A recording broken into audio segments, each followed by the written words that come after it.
What's going on, football fans? You're watching NFL Daily, the Bills Breakdown, Broncos Breakdown, and Falcons Today by Chat Sports as we bring you live 2025 NFL trade deadline coverage. Live everywhere now, and we are good to go here with less than 3 hours to go until the 4 p.m. Eastern deadline. A bunch of moves have already came through here, and there have been some absolute blockbusters. We just detailed Sauce Gardner getting traded to the Indianapolis Colts. Indy going all in here as they are atop the AFC standings at this point, and a 2026 and 2027 first-round pick going back to the New York Jets. Absolutely bombshell move coming in here 3 hours before the deadline. I cannot believe it, as we stated when we started.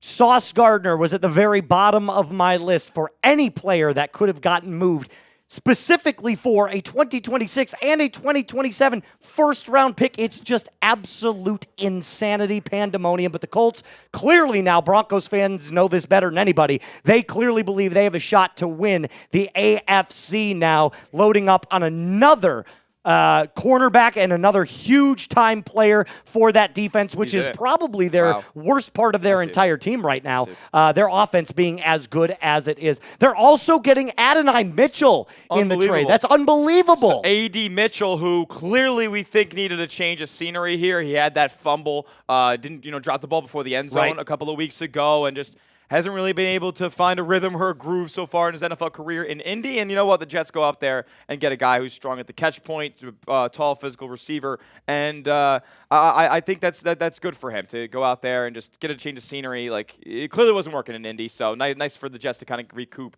some talent on the back end there. Without a doubt. And Smitty, going back to what we were just talking about with Sauce Gardner and the Jets. Now, like I said, Broncos fans know this better than anybody. The Broncos took on the Indianapolis Colts in week 2, and if not for a leveraging penalty, Broncos had an opportunity to win that football game. Now, they are at the very, very top of the AFC alongside the New England Patriots and the Indianapolis Colts.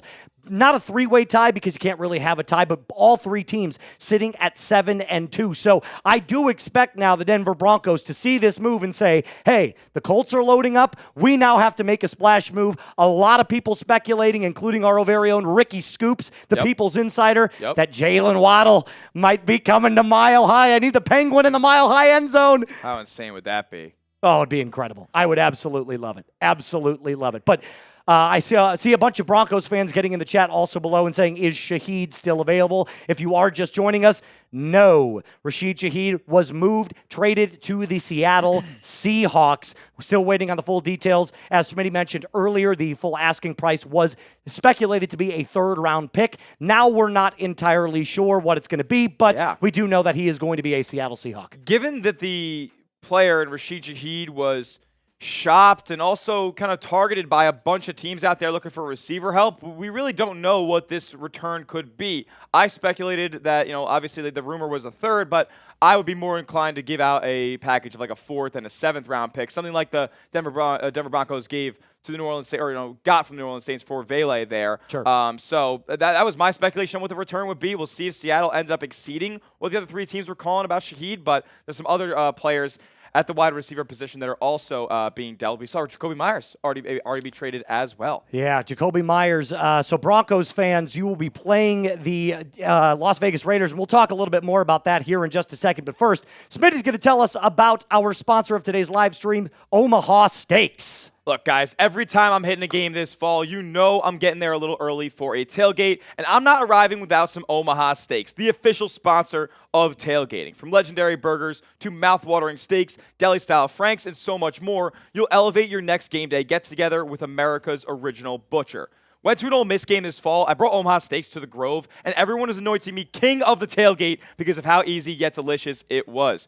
Omaha Steaks offers unrivaled quality and variety, and every bite is backed by their 100% guarantee. Every steak is perfectly aged to maximize tenderness and hand-cut by master butchers in America's heartland. Grass-fed, grain-finished beef has more marbling for exceptional flavor and is the choice for steakhouses and professional chefs around the world. Make game day delicious with the official sponsor of tailgating. Visit omahasteaks.com and get $35 off with promo code NFLDaily at checkout. That's omahasteaks.com and promo code NFLDaily at checkout. Terms apply. See site for details. That link is going to the chat right now of tonight's live stream across all the channels that we're live for. Absolutely. And Smitty, one thing I'll say about Omaha Steaks, they make a great gift. I receive Omaha Steaks every single birthday from my Aunt Megan. It's like clockwork. Every single birthday, I will get a nice little package in the mail from some delicious Omaha Steaks. So I can't wait when I turn 30. Maybe there's a specialty steak in there for old Moosey. I'm going to have to start getting one of the aunts and uncles on that deal there. I'm going to be looking forward to Omaha Steaks every time I get my birthday rolling around. Real quick, if you're excited for the NFL trade deadline to start, type those me's down in the comment section below. I am live right now on the Broncos breakdown as well as Falcons today. My two favorite teams in the NFL with the best fan bases in the entire world. So if you're watching Falcons today, do me a favor, hit that thumbs up icon. If you're watching the Broncos breakdown, hit that thumbs up icon and type those me's. I'm going to start giving some shout outs, but I also know we're live on the Bills breakdown. Yeah, Trace Moustakas talking a big game over there, saying that the Broncos fans and the Falcons fans are the best in the league. Well, Bills Mafia, who's watching me in the Bills breakdown, let me know that you're here with me right now. Let me know that you are a part of the best fan base in the league. Get those me's in my chat right now. If you're ready for the trade deadline, I know Brandon Beane is probably sitting on his hands right now. He sees Rashid Shaheed go off the board. He's got to make a move here if they want to make a Super Bowl run. Let me know that you're ready for it by typing those me's in the chat. Give us some shout-outs right here on Broncos. I got King of Drums, Caleb Jackson, Pops Plays. What up, Pops? Carmen saying me. David saying me. Jordan Mueller saying me. Eli Garcia, Chase Kennedy, Dr. Checkmate. Good to see you, brother. David Kilgore again. And I'm going to go over to Falcons real quick. The Bright Wolf, Khalil, J5 Productions, Cyber 300. What's going on? I know Stephen W's my man. Anthony's in there as well. Pro Street, Stephen W. We've got a ton of different fans that are in there right now. We've also got some crazy deals for you today. We're going to answer some super chats here. If you want us to talk about your specific team, all you've got to do is send in a $5 super chat. We're also running a really cool deal for a jersey of your choice. That's $10 for an entry for whatever team you want. That's on every single channel we're live on.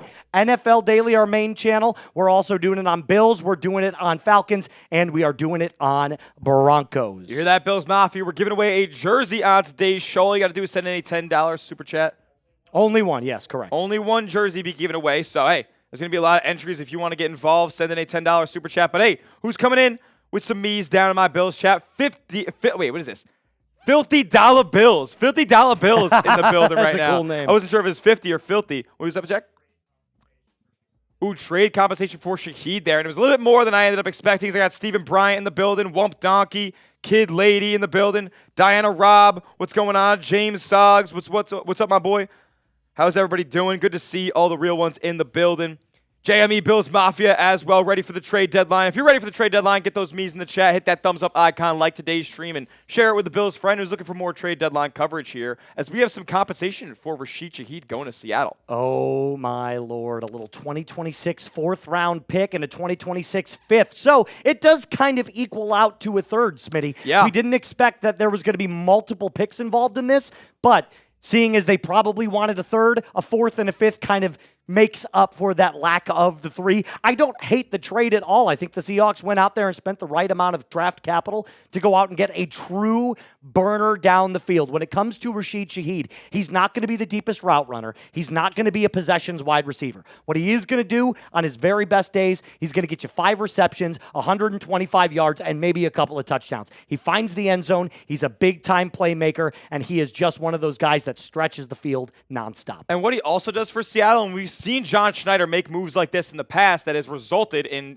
Super Bowl victory, is go out there and trade for a guy who can not only be effective as a downfield in the passing game and it being a field stretcher, but also elevating your special teams game as well. They have Torrey Horton back there who already took back a kick return for a touchdown this season, and he's great. But Rashid Shaheed is a special teams demon. He's been an all-pro at the punt returner spot as well. So Seattle here sending away a fourth and a fifth for a guy who can affect the game on multiple levels. And not only does he do that, but when he stretches the field, it opens up so much for Jackson Smith and Jigba underneath those deep routes. And that's going to make the Seahawks offense even more lethal. Going to answer some super chats here that were coming in on our NFL Daily. These are from main channel. All right, sounds good. Dominic Martinez, Seahawks got Shaheed. Go Hawks. We talked a little bit about Rashid Shaheed just now and when we started. Coming in from Jameer, I can't really see. Jameer CP, what's up, bro? Okay, got it. There's a little bit of a glare right there on my television. But Jameer, what's up? He says, I'm trying not to switch from NFL teams. Jets Nation. I can't hold on much longer. Obviously, Hey. Sauce gone. It's crazy. And there is something to be said about keeping really good football players on your team. But at the end of the day, the Jets are in disarray. Is there really a light at the end of the tunnel by the time Sauce Gardner's contract that he just signed was going to be up? I guess from the front office's point of view, probably not. So you go out there and you get a couple first-round picks. And they're first-round picks that are not guaranteed to be near pick 32. No. Like, yes, the Colts are going to be in probably the mid-20s to high 20s this year, but next season, we have no idea what Daniel Jones is going to look like in year 2 in Indianapolis. Yes, things look good right now. It looks like a really well-oiled machine, but injuries happen. This league is week to week, year to year. That could be a really good pick for the Jets in 2027. Without a doubt, and I still am like trying to wrap my head around 2 firsts for a cornerback. They must really think that Sauce Gardner is kind of under the effect of what the Jets are right now, which is one of the worst teams in the NFL. And I apologize to Jameer here, who is a huge Jets fan. But the truth is, the Jets are not a very good football team. We expected them to sell, but not Sauce Gardner and not to get 2 first-round picks for him. So clearly both sides getting some good compensation. You get a really good lockdown corner, but also for the Jets side, 2 first-round picks. This one coming in from Dominic Martinez, another $5 super. I just want to talk more about the Seahawks. I need Trey or Max. Stay tuned. Go Hawks. Trey Hendrickson to the Seahawks. Or Max Crosby. Oh, my God. It would let you automatically go from like a really, really solid and maybe an NFC championship contender to now we're talking Super Bowl. I mean, yeah. First of all, this would be an embarrassment of riches for Seattle here. They already have one of the most ferocious front sevens in the NFL. Yes. They actually are trying to offload some of the depth that they have in that area. Boye Mafe is a trade candidate coming from Seattle here, and maybe that means that they're trying to go out and acquire a true blue chipper on that defensive line. But, I mean, they have looked so good in that area so far this season. I do think that Seattle's probably just going to keep it with this Rashid Shaheed's acquisition here, as they already dealt away a 4th and a 5th. I mean, how much more capital can you really afford to give away? Without a doubt. Could not agree more with you. Coming in from Turnifer. This is from Falcons. Hey. Awesome. Hey, Falcons Today fan. Ebikadi for a 3rd, or use that 3rd for Mooney and Waddle. Well, I'm going to tell you this right now. You're not getting Jaylen Waddle. However, we have talked a lot about on Falcons Today about moving Arnold Ebikadi with the surplus now of pass rushers that the Falcons have. Jalen Walker, James Pierce Jr. We've seen Brandon Dorless and LaCale London really start to eat a little bit. Caden Ellis we're not even mentioning. And when Divine Diablo comes back from IR, he's another player that can get after the quarterback. So they have a surplus of different pass rush options that they can use. And the great thing about it is that Jeff Ulbrich is maximizing all of these players. So Arnold Ebikadi, keep an eye out. The Chicago Bears are definitely a team to watch. They need pass rush help. Grady Jarrett, obviously already in Chicago, former Falcon. So you could see Arnold Ebikadi get moved to the Chicago Bears at some point today. Buffalo Bills also looking for some potential edge help here after they had Michael Hoecht go down. They have an injury to Ed Oliver at the defensive tackle spot. So it's going to be interesting to see where Buffalo goes today. Rashid Shaheed coming off the board there. Logan Wilson, a name that people were potentially speculating that Buffalo could go after. He goes off the board to Dallas here for a 7th-round pick. Interesting trade that came through early this morning. Without a doubt. And I was looking at this and I kind of said, Logan Wilson, good fit on a Cowboys defense that is struggling for all kinds of help, right? They need secondary help. They need middle of the field help. They need defensive line help. But I didn't think that a 7th-round pick was going to be the compensation for that. It kind of felt like they were just the Bengals are just giving up. That's kind of what it feels like, does it not? It does kind of feel that way, and it's also kind of an unfortunate circumstance with Logan Wilson had requested a trade. Yeah. So, how much are you really going to get for him once that's out there?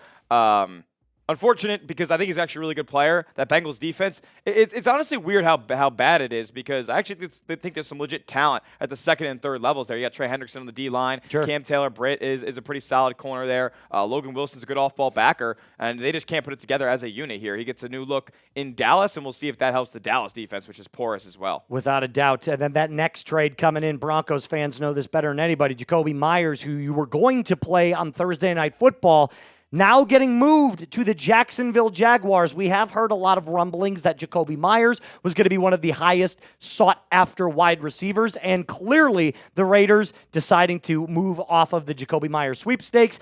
They get a 4th and a 6th in this year's upcoming draft, and the Jaguars, with Travis Hunter now on short-term IR, get another pass catcher to help them out in the short-term area. And you had to think that Jacksonville was going to go after this. By the way, they just hired a super young first-year general manager. So this is the type of move that guy goes out there and makes when the team is 5-3 and that AFC South. I mean, yeah, the Colts are a couple of games ahead, but you never know. They could slip at some point, and Jacksonville's defense is playing at a high level. You want to get more weapons around Trevor Lawrence here with Hunter going down. He was kind of just hitting his stride the last few weeks, and they go out there and get Jakobi Meyers, a good, solid boundary route runner. Without a doubt. 8.5 trades today, more or less. How many are we at right now, Jack? 4? What's the 4th? 4 today. This morning. 4 today so far. Dallas, Shaheed, Jakobi, yep. 4. So, okay, so we got 4 already today. And I'll tell you what, I don't know if it's normally like this, but I feel like those are all 4 pretty notable marquee names here. Like, yes, yes, without a doubt. And yeah.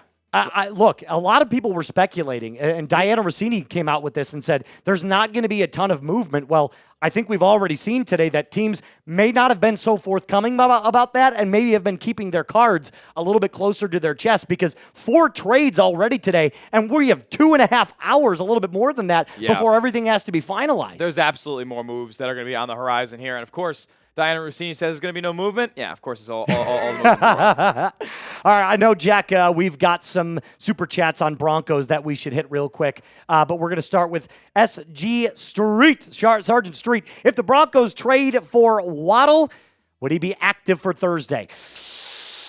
I would love to think so, but I would really be targeting that Chiefs game that next week as the start date for Jaylen Waddle, because let's be completely honest, you don't need Waddle to go out and beat the Las Vegas Raiders, but against the Kansas City Chiefs, a team that we are all going to be watching that game if you join the Broncos breakdown, that definitely has Jaylen Waddle written all over it if that is the case. A $20 super chat from my guy, Coach Chris. What's up, guys? Miss me, Moose. Been following you on X while I was out of the country. Let's go Broncos, make a splash. Damn, I love this team. The Broncos right now, obviously playing like one of the best teams in the NFL. 4th quarter, Bo. That's also a bean boozled for me. That is correct. Oh, boy. I'm going to hit that in just a second after I get to my next $10 super chat from my guy, David Kilgore.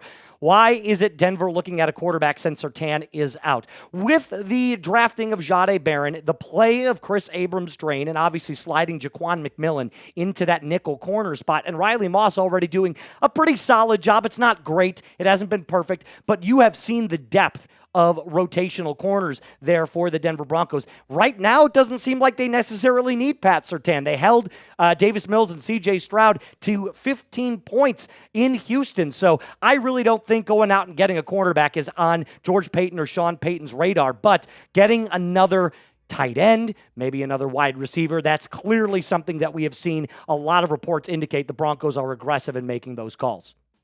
Very, very cool here. Buffalo Bills fans. We've been talking a lot of Broncos. We've been talking a lot of Falcons. We've been talking a lot of teams who've already made moves today, but your Buffalo Bills have not just yet. If you want to talk about the team up in the 716, send in a super chat. Unfortunately, can't get to everybody's chat message here. We got 4 live streams that we're on. I got a bunch of people on our main chat sports channel as well. So if you guys want to talk about other teams that are not the ones that myself and Trace Mustakas here cover, send in a super chat, $5. We'll talk about your team. Every $10 super chat that you send in on whatever live stream that you're coming from, you will get entered into a raffle to win an NFL jersey of your choice. We'll be doing that raffle at the end of today's stream, which will come in a little over 3 hours after the trade deadline and all the deals are wrapped up. And then you see Moose going to get going here with a bean boozled for every $20 super chat. This is either, I'm going to say it's either, if I could just, it's either peach or it's barf. Oh, well, that's it's one of the two. It's peach or it's barf. Let's take a look. Well, it's either good or it's bad. And what do we got? It's peach. Oh! Hey! That's a lucky son of a gun. It's a lucky son of a gun, indeed.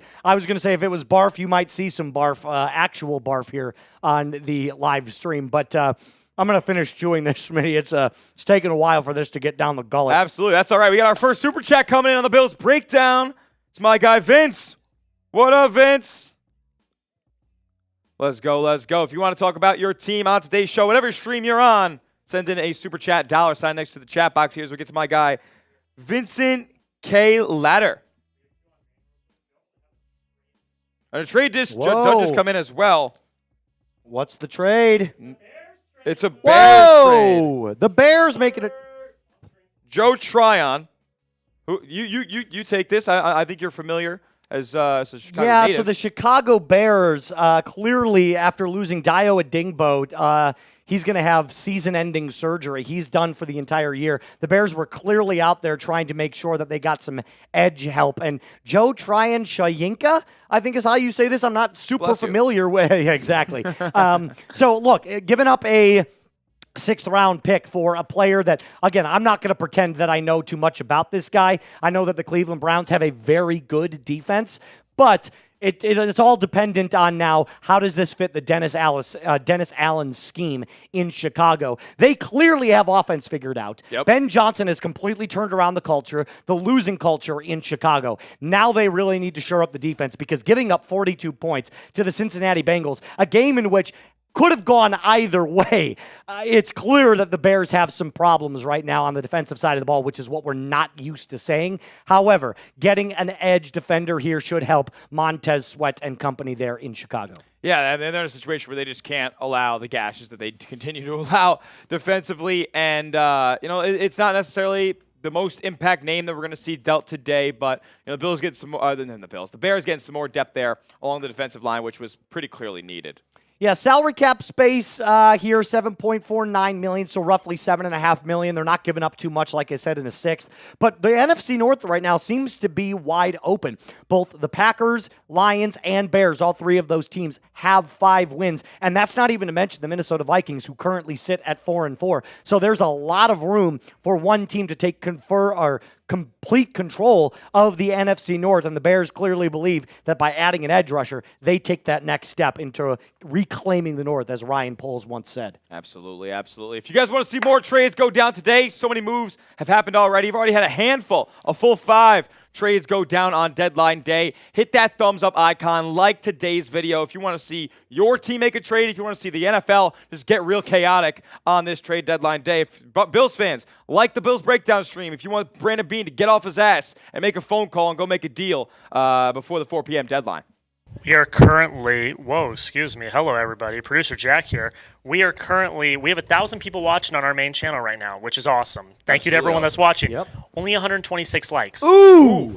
Can we get to like 250 right now? I was going to say to you, I know Broncos country is rocking with us right now. 725 people right now on the Broncos breakdown tuned in to see what kind of move is going to be made, and only 132 likes. That can't be the case. We need to get up to at least 200 right now. And Falcons fans, same with you. I know y'all want to show up. You want to see some moves from Terry Fontenot today. So do me a favor with the 350 people watching on the Falcons today's stream, hit that thumbs up icon. Let's get to 150. Moose, whenever I walk into a soiree and I'm looking for some honeys and whatnot, the number one thing that I hate to see is a bad ratio.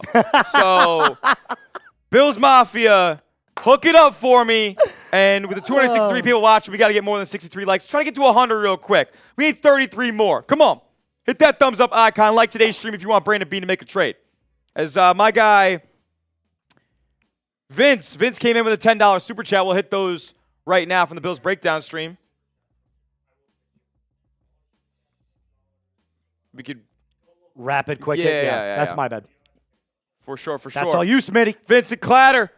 What's going on, my guy? 85 with $10 super chat. Thank you. You are getting entered into our jersey raffle that we'll do at the end of the deadline. He said, it wouldn't bother me if the Bills made a trade or not. I feel we have enough on the roster to get the job done and win a Super Bowl. Let's effing go. Go Bills. Hashtag Bills Mafia. Shout out to you, Vince.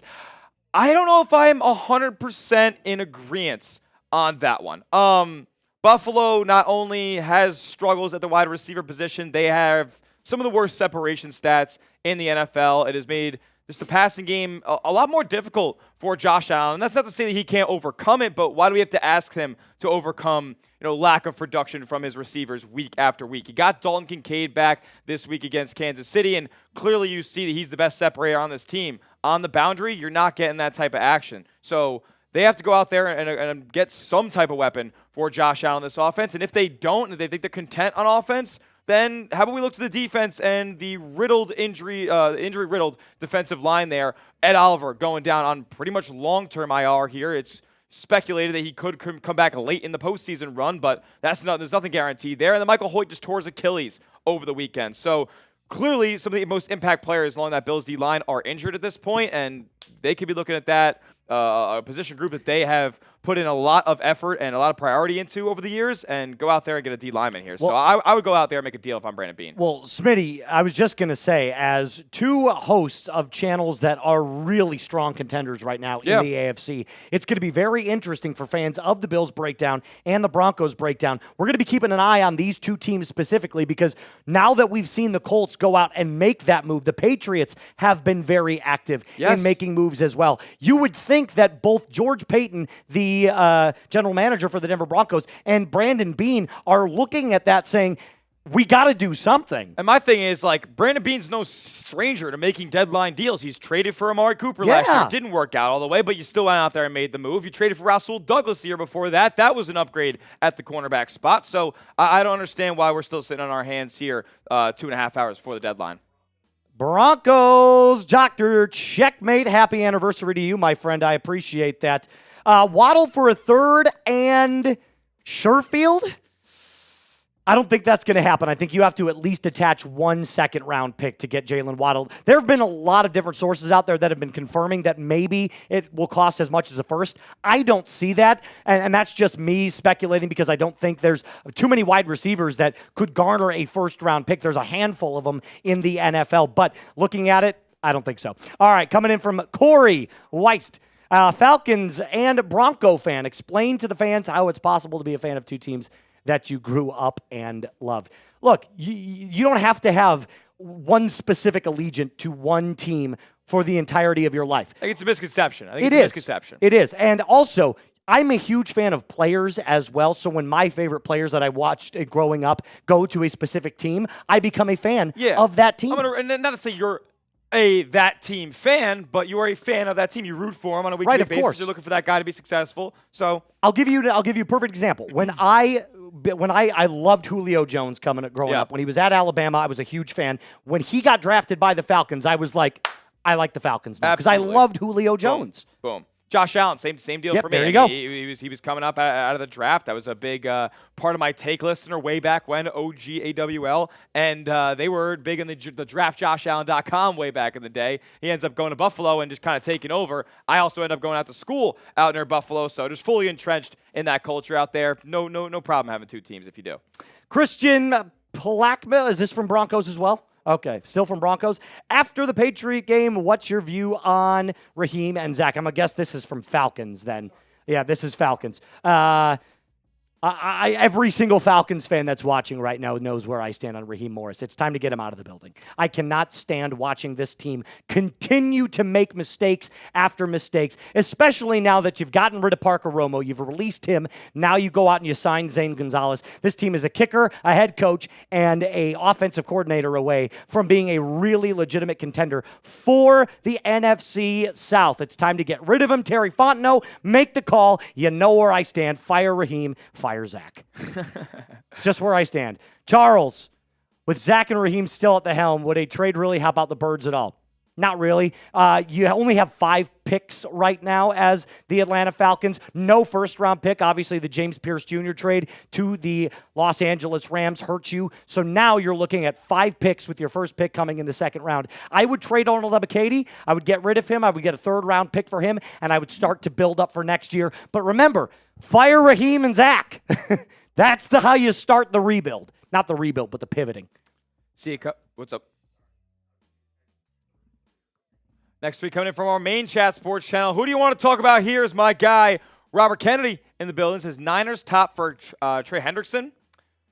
Honestly, with the way that the Trey Hendrickson contract and trade situation is all situated, I haven't been keeping the most up to date with where he's rumored to land, because Buffalo really can't go out there and acquire him just with how big the price tag is. But if the Niners are clearly struggling on their defensive line. They obviously kind of put BTA to the Giants this past week. That was a clear talent disparity and coaching disparity there. But they're missing Nick Bosa. They're missing Fred Warner. Like, this is a team that can win football games at a high clip and can contend in the wide open NFC. So they're a team historically that has a dominant pass rush. They got to go out there and improve upon it. Well, I completely agree with you, Smitty. They have so many of these injuries to some key marquee players, and yet they still continue to win football games.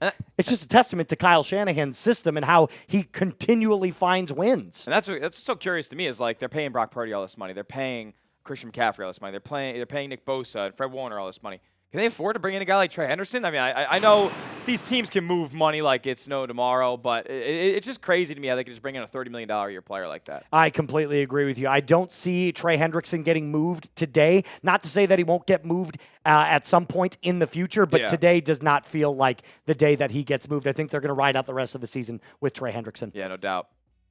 Light coming in. Anything on the Titans? They're selling everything. They're selling everything. Draymond Jones got moved last night. Who's calling my phone? Yeah, apologies. Yeah, but they're selling everything. Hey, boys, any info on the potential Bucks trade? Been at work. Thanks for the news.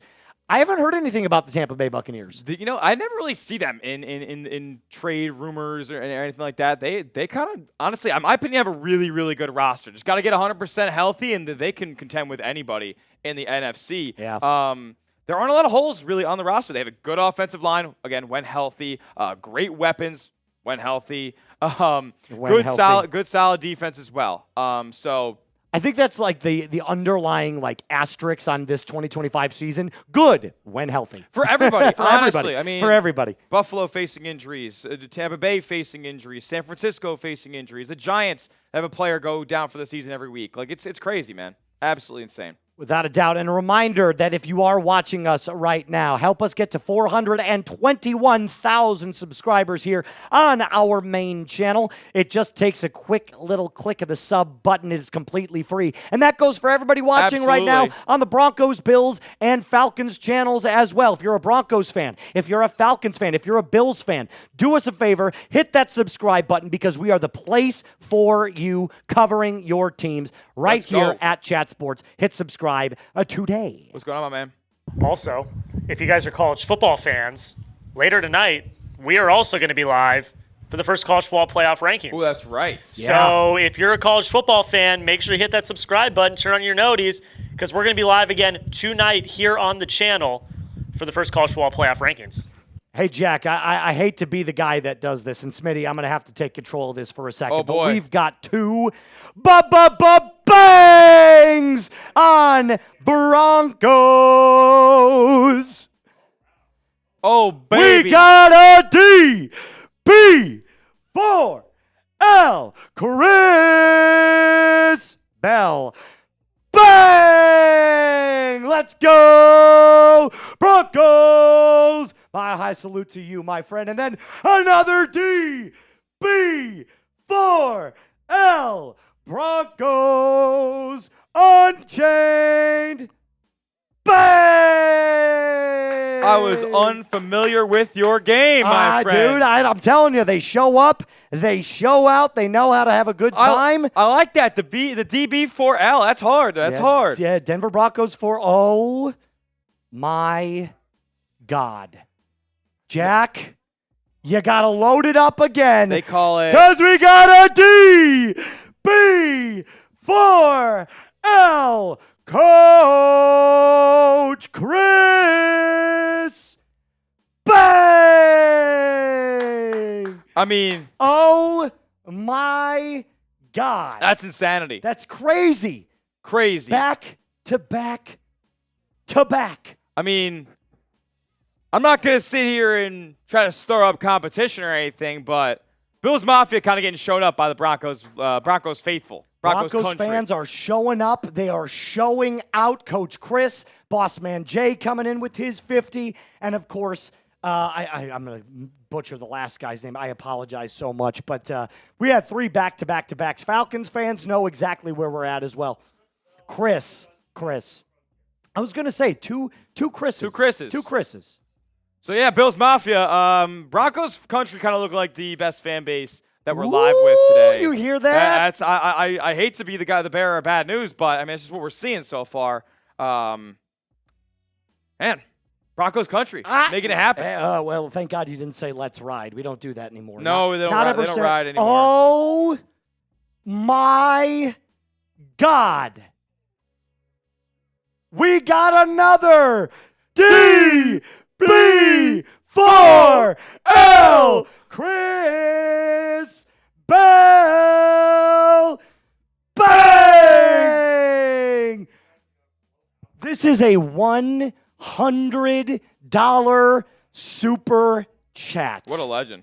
Chris coming in, absolutely making it. Oh, my God. Oh, my God. It never ends. It's raining. It never ends. It's raining. Another DB4L Coach Chris Bang! My God. Mafia, man. we're getting cooked. Dude, I have to turn on my fan. I am hot. I am sweaty. Hey, if we can't beat the Broncos off the field, we'll just beat them on the field like we did in the wild card. Relax. This is a different Broncos team, my guy. This is a different Broncos team. Oh, 852 Broncos fans watching on the board. Dude, I'm ready for it. I'm ready for the Jaylen Waddle. I'm ready to see it. I'm ready to do the dance, make a little love, pretty much get down tonight. That's good stuff.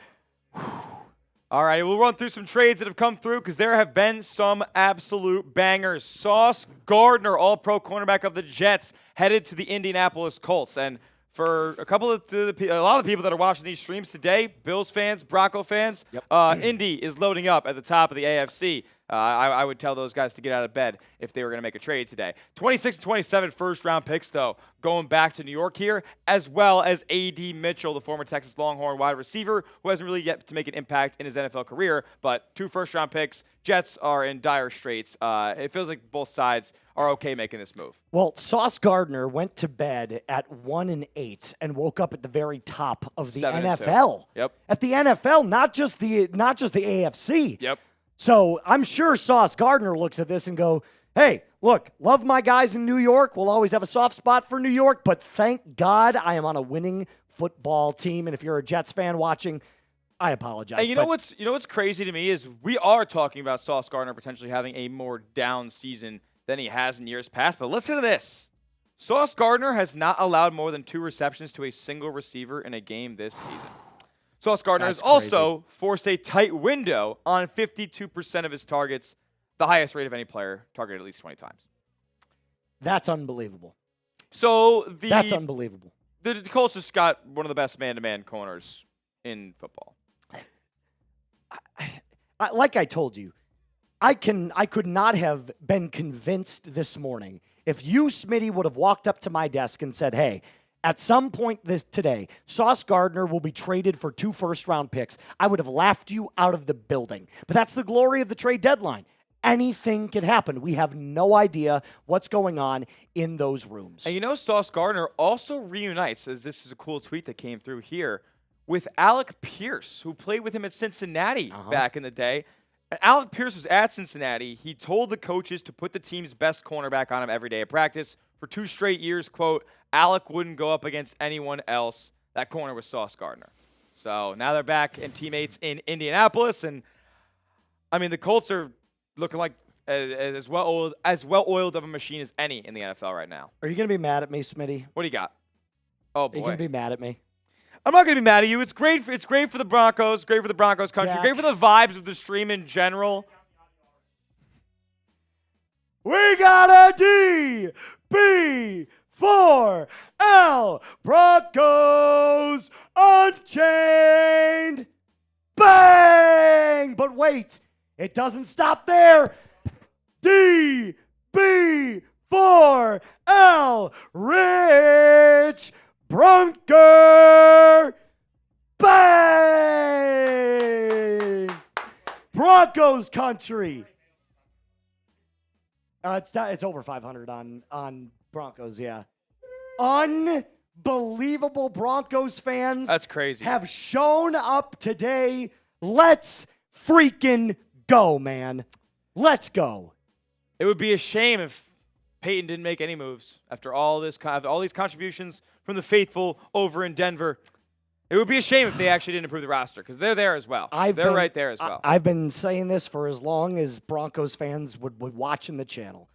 If you don't go out and get another tight end or wide receiver, a pass catcher for Bo Nix, you are essentially saying that the rest of the league can get aggressive in making those moves and you are content with what you have. And that might be fine, but at some point, if the Broncos don't make the Super Bowl, if they lose in the playoffs, somebody somewhere is going to say, man, Rashid Shaheed was open. He was available. Jaylen Waddle was available, and we did nothing. Jakobi Meyers was available. Jakobi Meyers was available, although interdivisional trade with the Raiders, maybe not as likely, but I still believe fully that Sean Payton's got something up his sleeve. Same with George Payton today at the trade deadline. No Broncos trade just yet. No Buffalo Bills trade just yet either, as we are 2 hours and 20 minutes away from you not being able to do that anymore. We've had a couple of trades come in, more than a few, honestly, so far today. Logan Wilson, formerly of the Cincinnati Bengals, the off-ball backer there, has been pretty solid throughout his career so far, but he requested a trade, and he only nets back a 7th-round pick going back to Cincinnati here. Dallas, I mean, kind of feel like made out like bandits in this trade. I couldn't believe that the Bengals only got a 7th-round pick from him. I was expecting maybe a day 3 pick, but definitely maybe like a 5th or 6th. Yeah, not a 7th-round pick. They feel like they're giving up. They're just trying to pivot. Hopefully when Joe Burrow comes back, they can just address all of their defensive woes in the draft upcoming. But right now, the Bengals, if you're a Bengals fan, you got to be so frustrated because you're thinking to yourself, we're giving away everything that every good player on our defense, except for Trey Hendrickson, which still could happen today. I would be feeling like doomed if I was a Cincinnati That's a doom. fan. That's a doom. Another surprising return here, I think, in my opinion, goes Jakobi Meyers to the Jacksonville Jaguars for a 4th and a 6th-round pick. Moose, you think this is too much for Jakobi Meyers? No, I only say that because the asking price that I've been hearing was a 2026 3rd-round pick. Getting a 4th and a 6th is kind of like getting a 3rd. Yep. It maybe not exactly, but you have to expect that the asking price was maybe a little bit too high. I'm sure the Jaguars said, look, we can throw in an extra pick to sweeten the deal, but you're not getting a 3rd. It's a 4th-round pick. That's the appetizer with a little cherry on top being that 6th-round pick. And obviously the Raiders, they know that their season's done. They're punting on the year. They're just trying to make sure that they can get better in the draft coming up. And look, there's no guarantee that the Jags end up even making the postseason this year. Right. So this could be a middle of the 4th-round pick. It wouldn't be that terrible of a return there. And Trevor Lawrence gets another pass catcher here after Travis Hunter goes down on injured reserve. Another receiver on the move here from New Orleans. We had heard the speculation had been all trade deadline cycle that New Orleans was at least shopping one of their or two of their 3 receivers between Chris Olave, Rashid Shaheed, and Brandon Cooks. Rashid Shaheed was the name that ended up getting dealt there. That's what Adam Schefter had said was probably the most likely name, the name that was called upon the most in New Orleans there. And he goes to Seattle, a team that wasn't really in the trade rumor mill around Rashid Shaheed for a 4th and a 5th-round pick here. So a pretty solid return going back there for Shaheed. And he just adds an entirely new element to the Seahawks offense and special teams department as well. One of the best returners in the league, too. So our Saints host, the other Trace in the office, was saying that a 3rd-round pick was most likely, but probably could settle on a 4th. So the fact that they were able to get another 5th-round pick out of this is actually quite impressive. But Rashid Shaheed, a name that Broncos fans know that I've wanted, Falcons fans, I've also talked about Rashid Shaheed on the channel as well. But as of right now, the Seattle Seahawks look like a formidable opponent in the NFC, now adding another weapon for Sam Darnold. I mean, I cannot believe this. Seattle is all the way back to contending. Like, they can I thought something else happened. I thought you were looking down, and I was like, my God, are you about to break some news? Chris Olave, though, tweeting a sad face. Well, yeah, his boy is gone. His boy is gone. He was shocked. I couldn't believe it, ladies and gentlemen. Sauce Gardner. Sauce Gardner, an Indianapolis Colt. You think Ice Spice is going to want to live in Indy?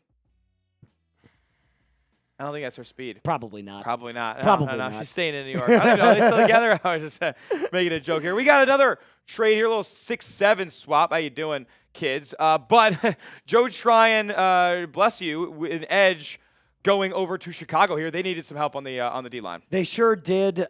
Dennis Allen clearly having a problem right now with only one legitimate pass rusher in Chicago, that being Montez Sweat. Dio Adingbo now out for the remainder of the year. So it's clear and obvious the Bears didn't want to break the bank.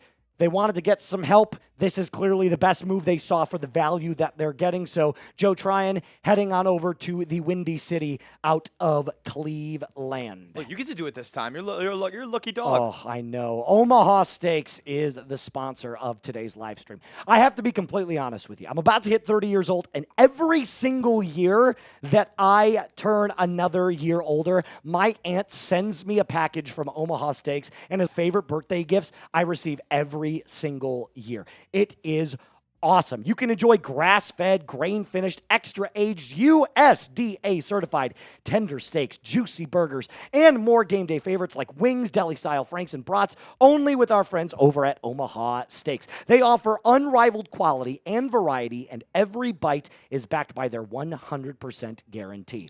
Every steak is perfectly aged to maximize tenderness and hand-cut by master butchers in America's heartland. They also carry mouth-watering burgers, like I said, chicken, pork, seafood, and delectable desserts. Make game day delicious with the official sponsor of tailgating. Visit omahasteaks.com and get $35 off with promo code NFLDaily at checkout. That's NFLDAILY at checkout. That's omahasteaks.com and promo code NFLDaily at checkout. Terms apply. See site for details. Shout out to Omaha Steaks. Electric. So good. So good. And like I said, my birthday's in 3 months now. I forgot my own birthday for a second. But I can promise you this. When that comes in, I will be enjoying delicious steaks at a very, very reasonable price. Absolutely. All righty. Shout out your favorite NFL team down in our main chat, sports chat. Well, yes, right, because we know what the Broncos fans are going to say. Breakdown. We know what the Falcons fans are going to say. I think I know what they're going to say. So what we're going to do here, everyone start spamming your favorite teams in the chat. We're going to give them about 30 seconds to just get the chat rate up, get the teams going. Then we're going to do this twice. Smitty will pick one blindly at random, and then Moose will pick one blindly at random. And then we'll break them down. We'll talk about the teams. If they've made trades, we'll talk about their trades. We'll give you a full deep dive into whatever team that we pick. We'll do it twice. So one of you guys can pick first, and then the other person will pick second. But start getting your teams in the chat. Let's get that chat Let's right go! My chat's pumping with Bills. Let's go. Good to see him. Give it about 30 seconds here. I'm going to pick a team name from the main chat sports channel. We've been talking Bills. We've been talking Broncos. We've been talking Falcons. We got to give another team across the shield a shot here. So when this clock hits 15 seconds, we're going to give about 13 more seconds here. And I'm going to pick a team. All righty, here we go in 10, 9, 8, 7, 6, 5, 4, 3, 2, 1. First one I see.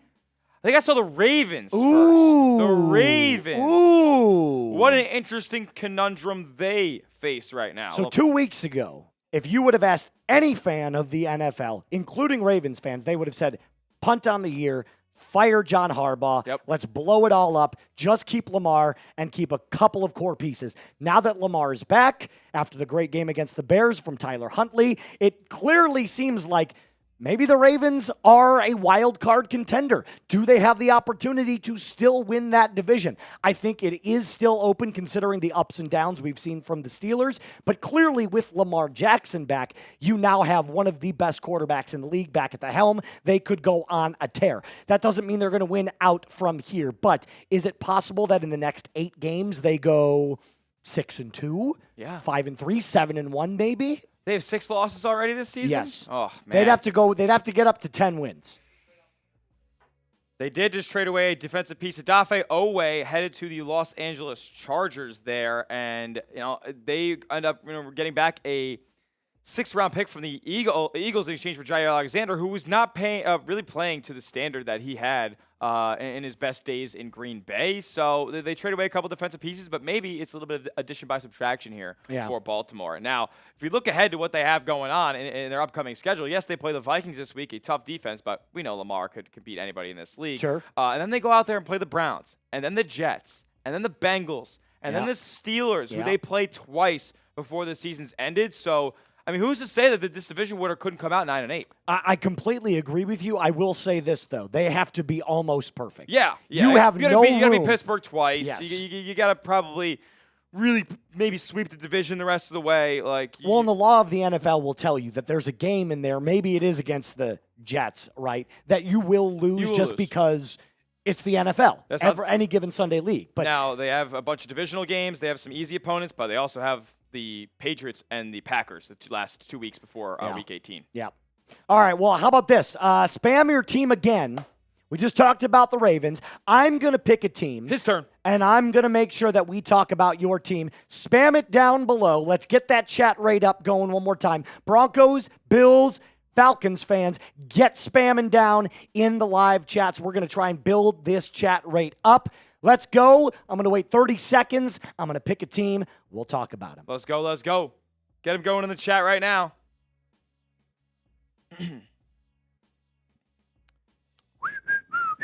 Somebody in the Bills chat said Eagles. Eagles. No, we're not talking about the Eagles. We're definitely not talking about the Eagles. I promise. I don't care how many trades they make. We're not talking about them. 20 seconds. This is getting good. I'm seeing a lot of different names coming up. Jack. 10 seconds. 9. I was getting 8. Wind. 7. 6. 5. 4. 3. 2. 1. What do you got? Packers. Oh, the Pack. The Pack. Who? One of my least favorite teams in the NFL, but just lost to the Carolina Panthers in Lambeau. Pretty wild. Do I think that the Packers need to go out there and make a trade? No. I have a lot of connections, believe it or not, in Wisconsin. I lived up there for a couple of years. I've gotten to know the Packers fan base. I've gotten to know a lot of Packers fans. Unbelievably unbearable to deal with. However, I will say this. The common take right now around Packer Nation is that Matt LaFleur is not the guy. Really? They do not want Matt LaFleur to call plays anymore. So maybe they still want him as a head coach, but they don't necessarily think that he should have the play calling responsibilities anymore. It gets a little stale. It gets a little predictable. It gets a little cute and a little bit lenient at times, I would say, and that's where you see the losses to teams like the Carolina Panthers. But when it comes from top to bottom, the Packers are one of the most complete teams in the NFL. They should be a playoff team regardless of that loss that they had earlier on. Yeah, it's so odd. It feels like they play to their competition a lot. They've lost to the Panthers. They've lost to the Browns as well. Like, a very odd season thus far because those are their only 2 losses. Like, they end up tying the Cowboys in that primetime game. Lost to the Browns and the Panthers. They're only 2 losses to the Browns and the Panthers, and they've beaten the Lions. They've had another couple of solid wins. They beat the Steelers. Yep. They're a good team. There doesn't really seem like there's many holes on the roster right now. Maybe they're a team that could end up shipping off one of their wide receivers or something like that. I mean, they have a treasure trove there of a lot of guys around the same level of skill. I'm glad you mentioned that because I'm seeing a bunch of different Broncos media members going out saying, keep your eyes on the Broncos trading for Christian Watson. Just had a solid outing in his first game back from injury. He is a big-time stretch-the-field player. The one area of concern with Christian Watson is the dude never stays healthy. Yes. That's his biggest issue. He's never on the field. But when he is on the field, he can really do damage.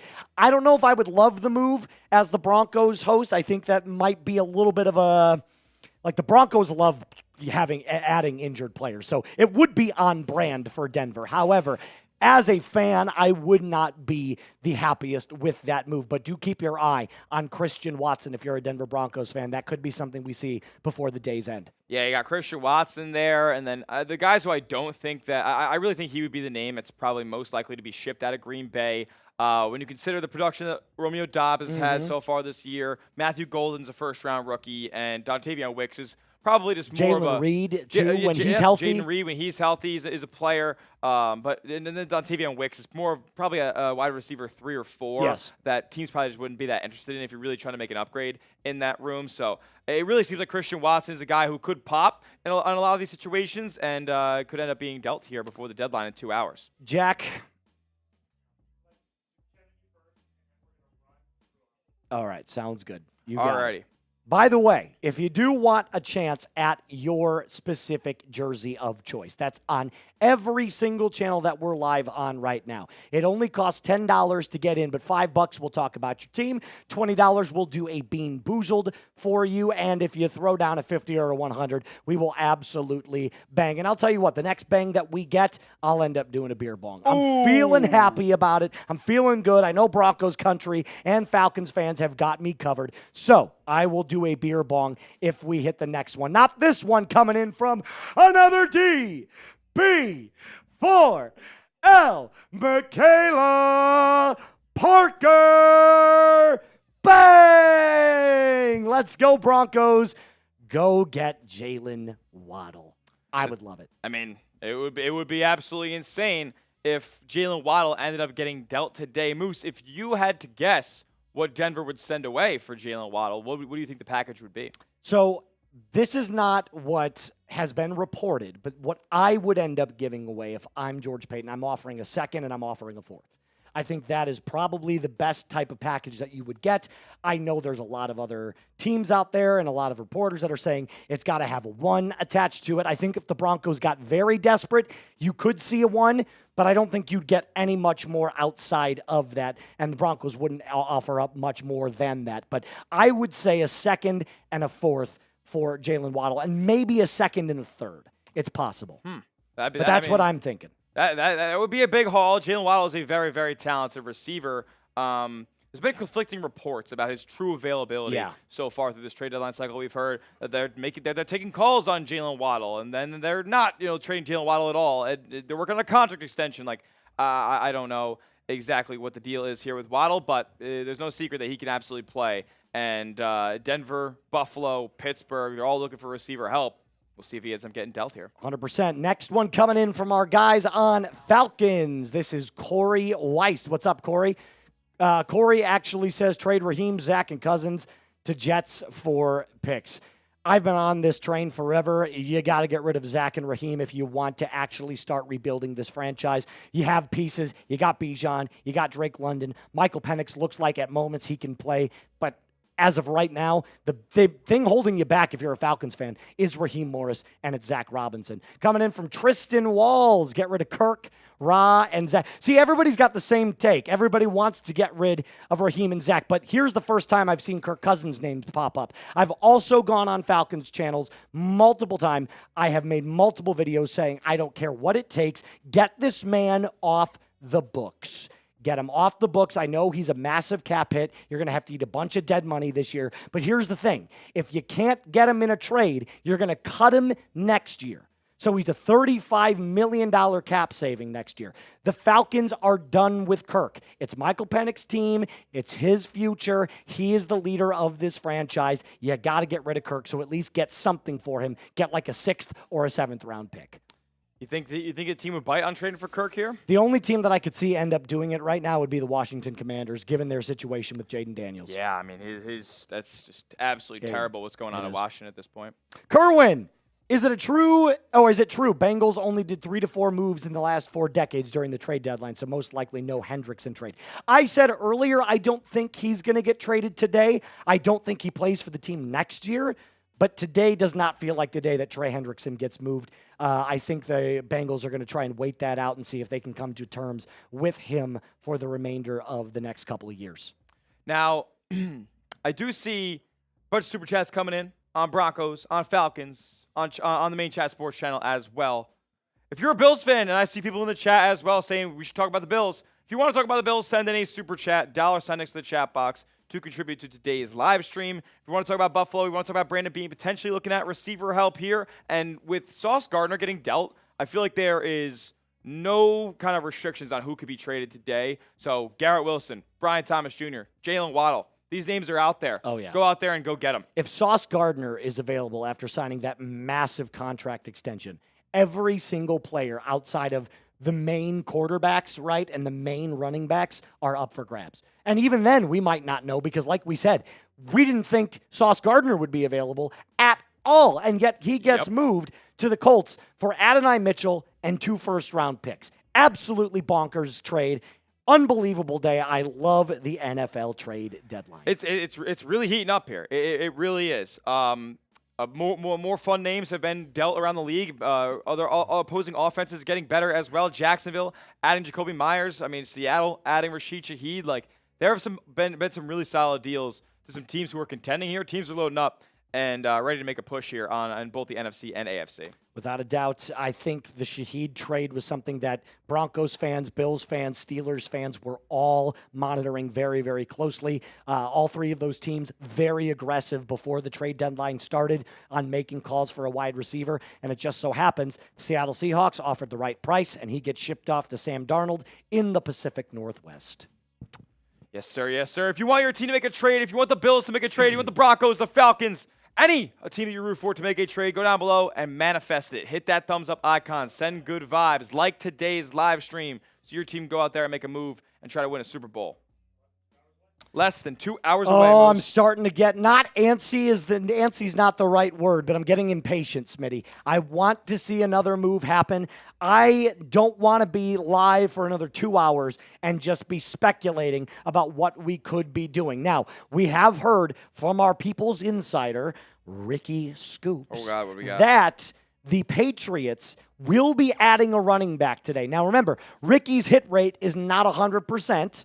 It isn't. Yep. However, I would say it's somewhere in the 70 to 80%. He has been right on a lot of stuff. He was right on the Micah Parsons deal when he got moved to Green Bay. He was right on the Jaylen Ramsey deal when that happened. So there's been a lot of speculation. He came out and said that Jakobi Meyers was going to get moved. He did. So there's a lot of different hits that Ricky has had. Keep your eye on the New England Patriots, if you're a Patriots fan, to add another player, specifically a running back. I wonder if it'll be a guy named like Breece Hall if the Jets are selling everybody here.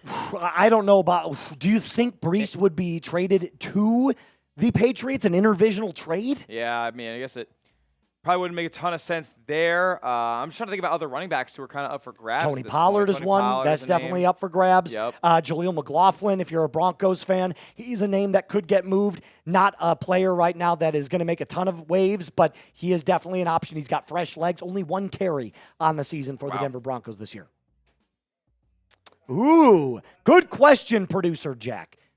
Good question. Ooh. Who is the next player that's going to get traded? If you're watching on our main channel, get down in the live chat. If you're watching on Bills, Broncos, Falcons, make sure you get down in the live chat down below. We'll start listing off some players that we think could get traded. We'll give out some shout-outs to everybody, and we'll just kind of spitball back and forth here about some players that we think could get moved.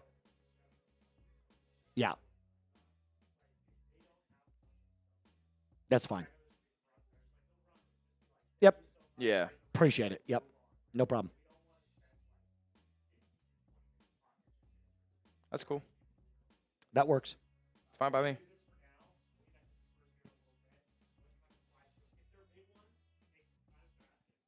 Sounds good. Yeah, you got it. Speed coming in on the Broncos chat right now. Speed is saying Chuba Hubbard to the Patriots. Interesting.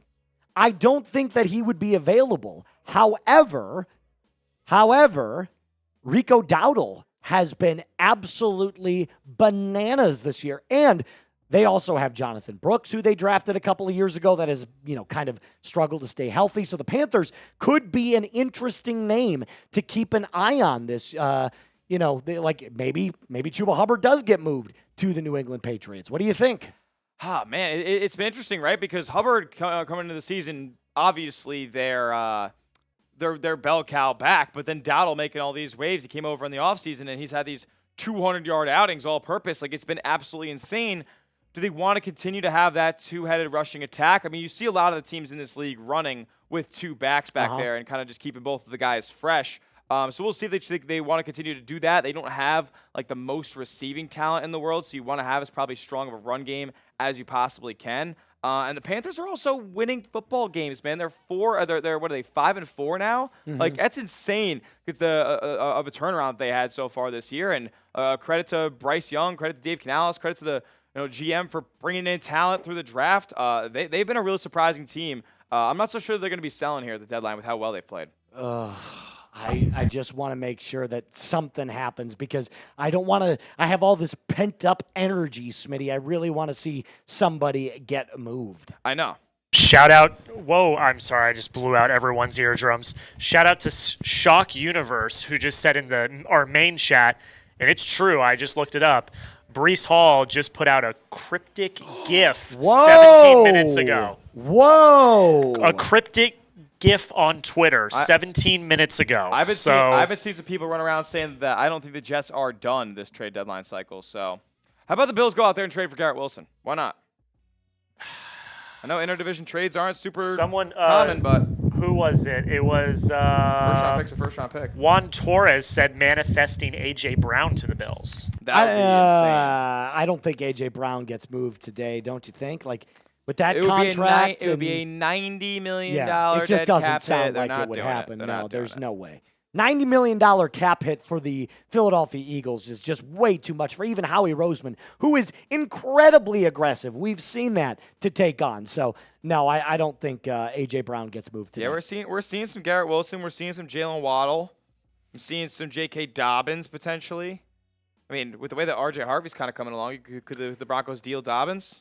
No, God, no. J.K. Dobbins He's has been been way more productive, obviously, this season. No. I think the Broncos definitely want to keep J.K. Dobbins. I mean, J.K. Dobbins just the other day in the locker room said I was born to be a Bronco. Really? So I don't think they're ready to move any running backs. If anything, the Broncos are not going to be moving off of any players outside of maybe Alex Singleton. Whoa. Quinnen Williams what?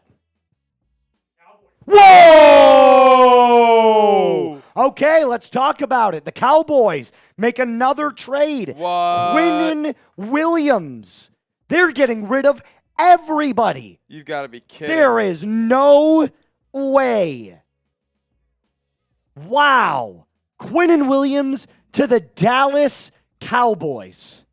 They traded Quinnen too. Could you imagine if they still had Micah? Yeah. Oh, my God. A first-rounder plus heading back to the Jets. Quinnen Williams, a Dallas Cowboy. What? The Jets are loading up, man. Cowboys clearly were embarrassed by this loss to the Cardinals last They have night. 3 first-round picks. I was listening to The Fan this morning. Yeah. And they had Jerry on. And they Wow. were like, "Hey Jerry, how you doing?" And he was like, "I'm just gonna get right into it. Last night's game was super disappointing. We didn't play the type of football like he didn't even. Yeah. Jerry was pissed. Wow. So Clearly he's going in and shipping off assets to go out there and acquire talent. Unbelievable. Jets fans, it's going to be rough sledding for you the rest of this season, but it's kind of already been rough sledding. If you're a Cowboys fan, I'm sure this comes with some major frustration. You go out and get a player like Quinnen Williams, and you had a player in Micah Parsons that was the cornerstone of a defense, and you got rid of him as well. But the Cowboys clearly loading up, thinking, hey, we're another defensive tackle, a defensive lineman away. So they traded Micah Parsons for Quinnen Williams, right? Essentially, yeah. Essentially. Micah Parsons for Quinnen Williams and Kenny Clark.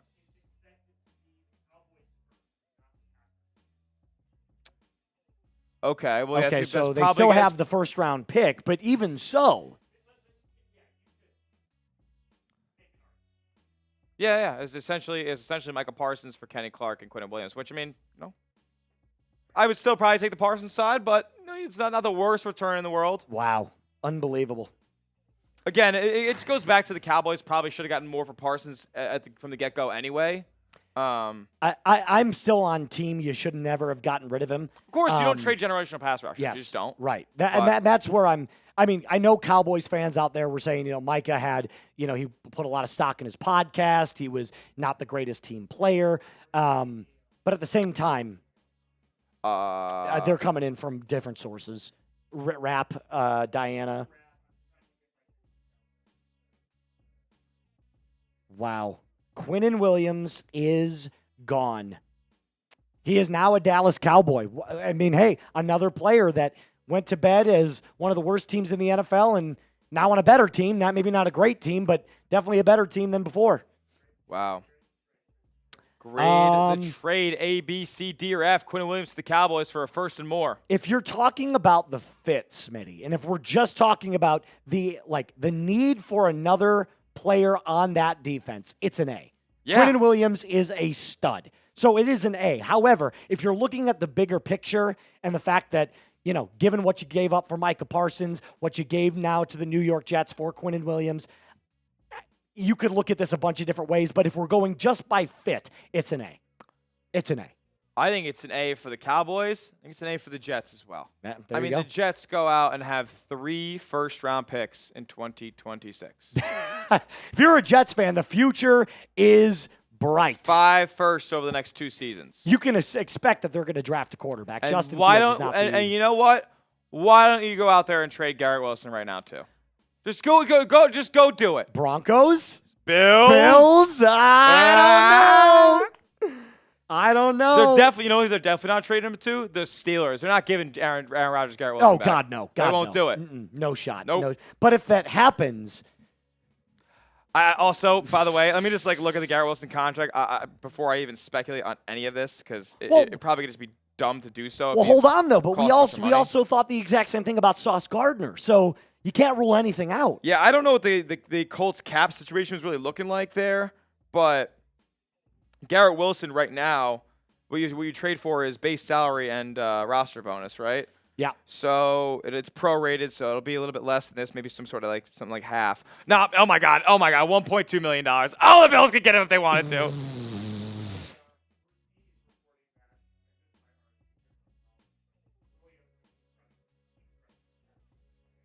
Yeah, I can imagine that. I'm sure nobody's happy in New York right now. Not a single player is happy in New York. But look, if they're getting rid of, think about this, Smitty.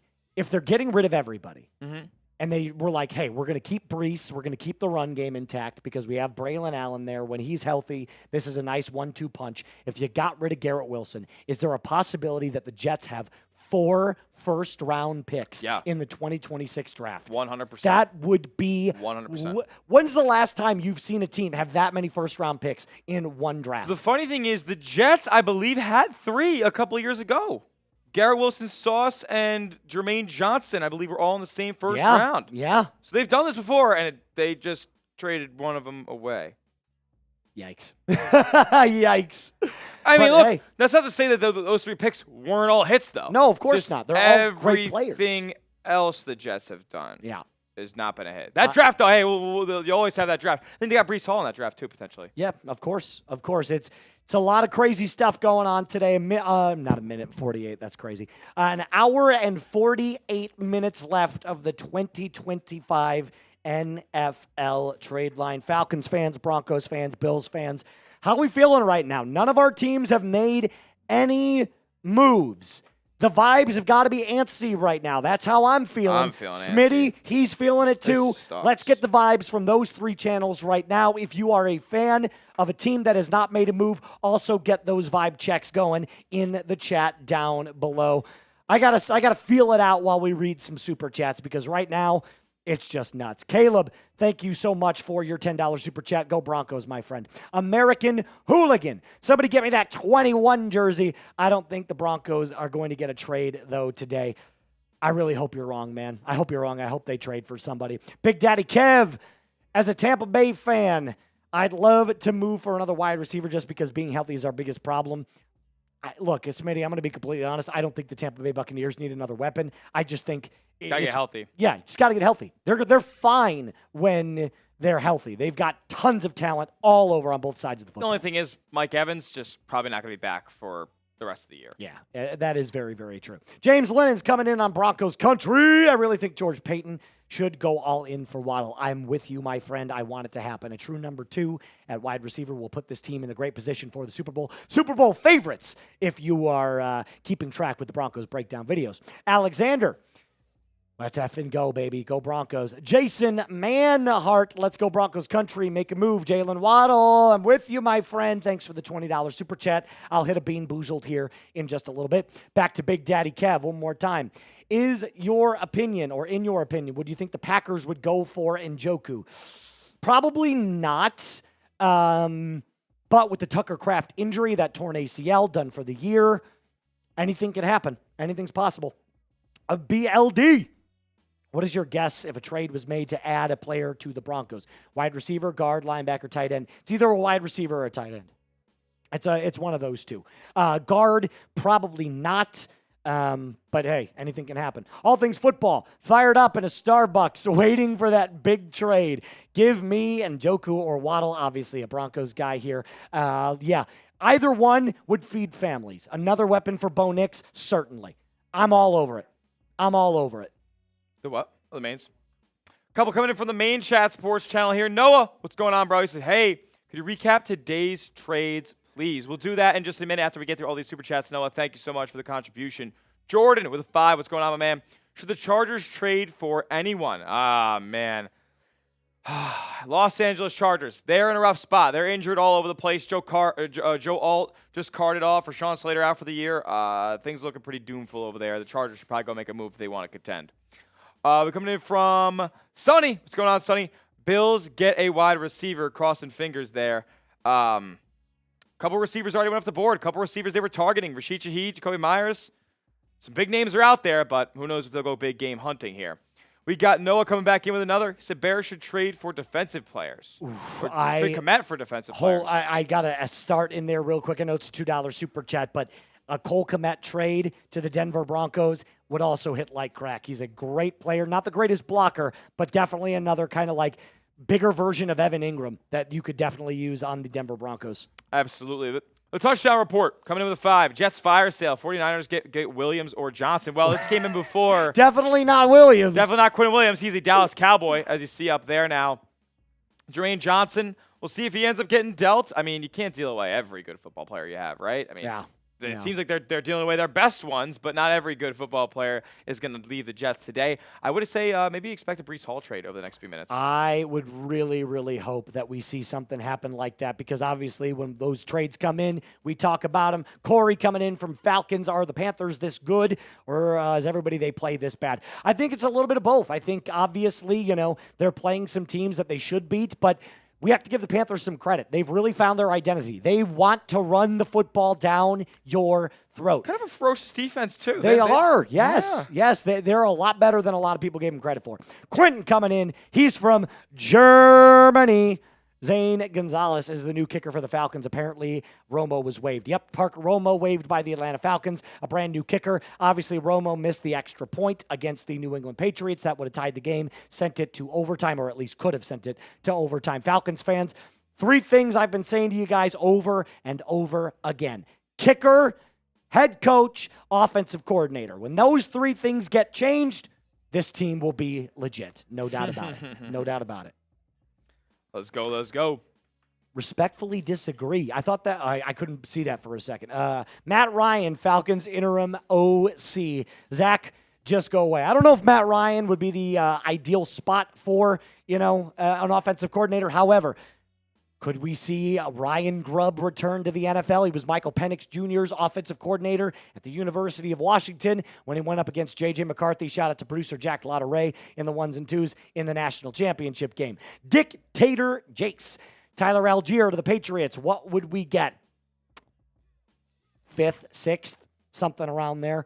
I don't want to trade Tyler Algier. I think he's one of the compliments to Bijan Robinson. We've called Bijan bowling or fastball. We've called Tyler Algier bowling ball. So that 1-2 punch, definitely something that Zach Robinson should be utilizing more. Jordan Schultz just tweeting out a GIF of when he tweeted out a quote 30 minutes ago of a GIF of he's saying, but wait, there's more from Mark Cuban. That was before the Quinnen Williams trade after the Sauce Gardner deal, and he just quoted that tweet with a GIF of Jerry Seinfeld. It's not over. Oh, come on. More Jets trades on the horizon here, but another team's been super active in the trade game is the Dallas Cowboys. They made one early this morning. Logan Wilson from the Bengals coming over there for a 7th-round pick. A kind of a heist for the Cowboys there. Mozzie Smith dealt. Oh, as part of what trade?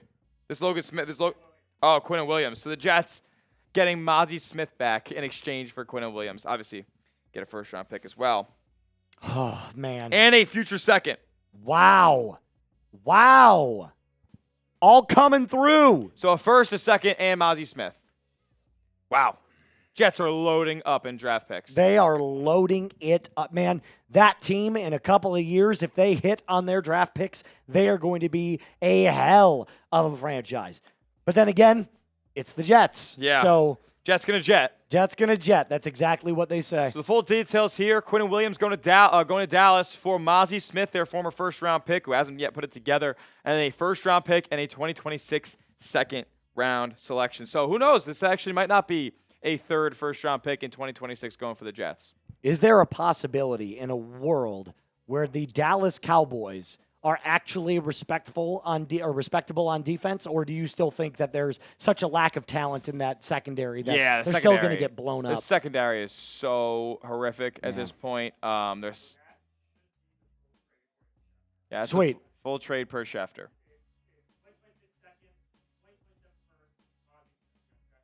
Got it. So the Jets getting 2 first-round picks in each of the next 2 drafts. Yep, it looks like it. Wait. It looks like it. No, because they got 2 firsts for Sauce. 2, but one of those is a 2027. So they have 3 and 27. 3 and 20. No, 3 and 27. Is it 3 and 27? Yeah, they have their first, and then the Cowboys first, and then the so how many in Colts first? How many in 26? Just their the one? first and the Colts first. Wow. So is that 5 5 total? over the next 2 wow. years. Yeah. And an additional second this year. Yeah. That's insane. And they're probably going to go get a third-round pick for Breece Hall in a second.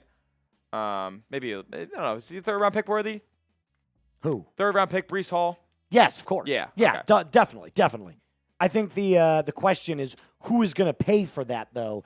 Like, not necessarily saying that he's not worth it, but, like, who's going to be the one that ponies it up and says, hey, here's my third-round pick. Give me Breece Hall. Kansas City. Wow, you think so? Yeah. Interesting. I think it's going to be Kansas City. Interesting.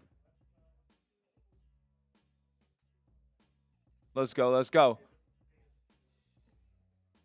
Is there a way that I can use the bathroom real quick while Smitty takes over solo for just 5 minutes? Show. Just for 5 minutes. I might tag you in when you come back. That's fair. Hey.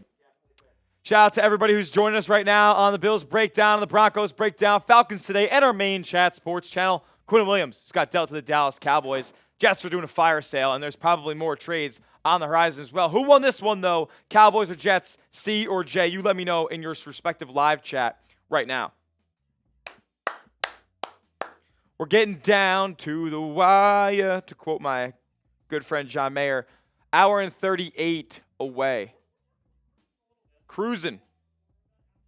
Brandon, you know who's going to be cruising for a bruising? Brandon Bean, when he doesn't pick up the damn phone and go out there and surround the Bills roster with more talent here. You have injuries on the defensive line. You got injuries and bad players at wide receiver. Go out there and make a move. Let me know who won the Jets-Cowboys trade, though, C or J.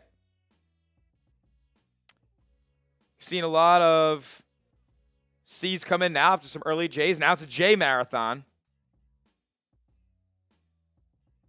Who won the Cowboys Jets trade? A first, a second, and Mozzie Smith for Quinnen Williams. Dude. Yeah. Yep. And they actually, they have two seconds this year as well.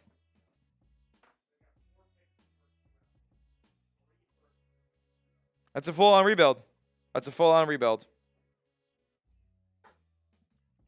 Want to make sure you guys are subscribed to the channel as well, not only because we provide awesome NFL content here at Chat Sports. We're live every Sunday for NFL whip-around coverage, detailing every game in the early window. We're also, bringing you guys NFL content, whether it's big-time injury news or trade rumors or offseason stuff, anything like that. We go crazy for the NFL draft as well. And we'll also be live later tonight for the first revealing of the college football playoff standings. So make sure you are subscribed. If you are a sports fan, you want free content every single day, you're going to find it right here at Chat Sports. And as for our Bills fans in the building, hit that subscribe button if you want free Bills content every single day. We're live every game day over there. My co-host, Trace Moustakis over here, is live all the time, all the games for the Broncos and the Falcons. Of course, can't play in 2 places at once. Sometimes you got to pick and choose a little bit, but he's bringing you guys free content on both of those channels over there. So if you guys want to support our shows, if you guys want to support our hard work covering your favorite teams, hit that subscribe button for free content.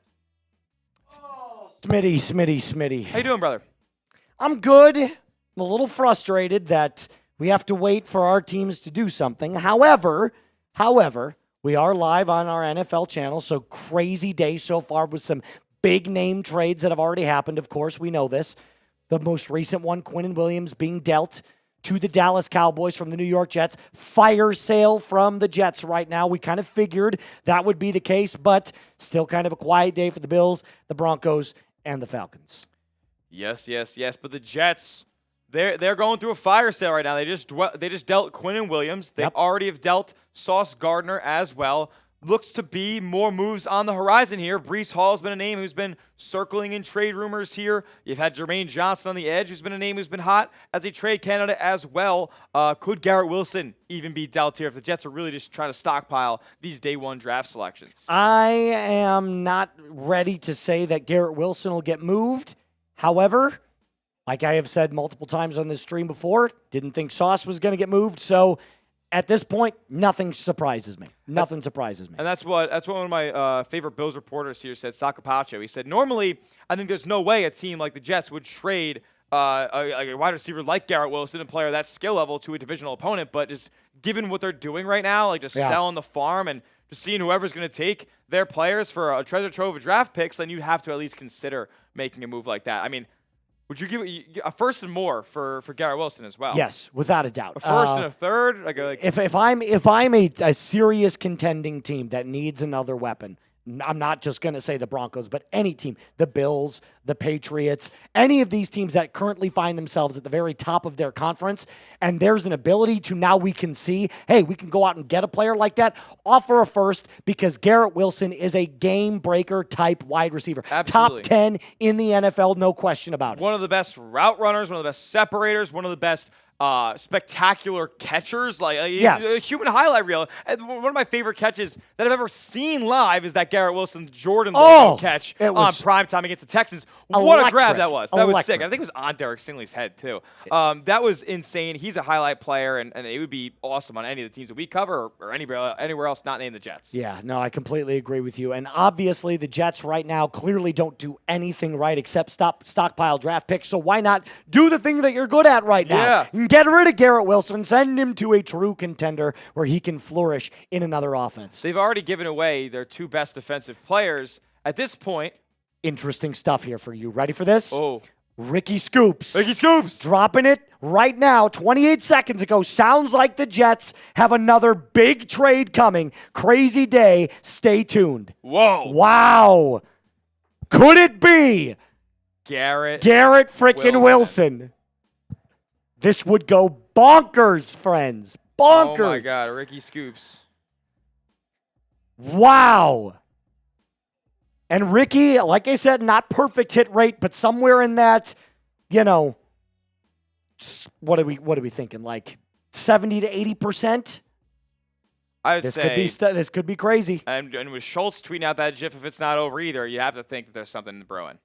You have to think something's brewing. If you want to see your team make a trade, if you want to see more trades, we got about 90 minutes or so to go until the deadline. Hit that thumbs up icon, like today's stream, whichever one you're on. If you're an NFL fan and you're watching, hit that thumbs up icon. But if you're a fan of the Bills, if you're a fan of the Broncos, if you're a fan of the Falcons, we are live on those other three channels as well. I know Broncos fans right now, we are this close to 500 likes. I know on our Falcons channel, we are this close to 300 likes. Hit that thumbs up icon right now and get us to our next goal. We're very close to 200 likes on the Bills breakdown, about 43 away. If you hit that thumbs up icon, would be greatly, greatly appreciated here as we're counting down to the trade deadline. If you've liked the video, type me in the Bills chat. I'll give out a couple of shout-outs. Love that.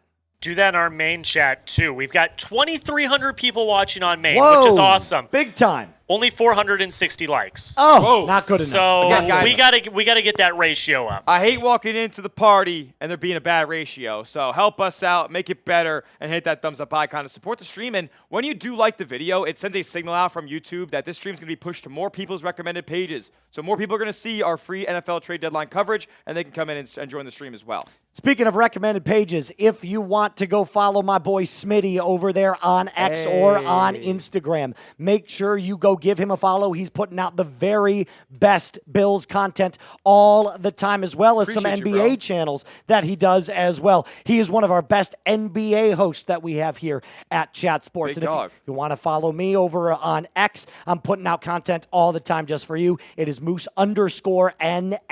I threw my link to my Twitter in my Bills chat, throwing it in the main Chat Sports chat as well. Give me a follow over there. I'll do it as well. I'll be giving follows back to my next 5 people that give me a follow over at Tyler J. Smith. 2 H's because the name's common, but your boy is not. Actually, you know what? Let me do this real quick. Yes, that's right. Here we go. I'm putting it in there. And I'm going over to Falcons too, and I'm putting it in there. Let's go. Bring him in then. Give me a follow on Twitter. I tweet about the Bills all the time. Tweeting about the St. Bonaventure Bonnies all the time, too. The college basketball season is underway as well. Ah, yes, our resident Bonnies fan. I had to. Every time I'm live on Maine, I'll get a little. Give a little plug. I get a sneak in there. I get a Bonnie sneak in there. Can we all agree also at the exact same time that this month right here, this stretch between like October 15th to basically, what's up, producer Jack? What's going on? Do we have a trade? Oh, it's the New York guy. Yeah.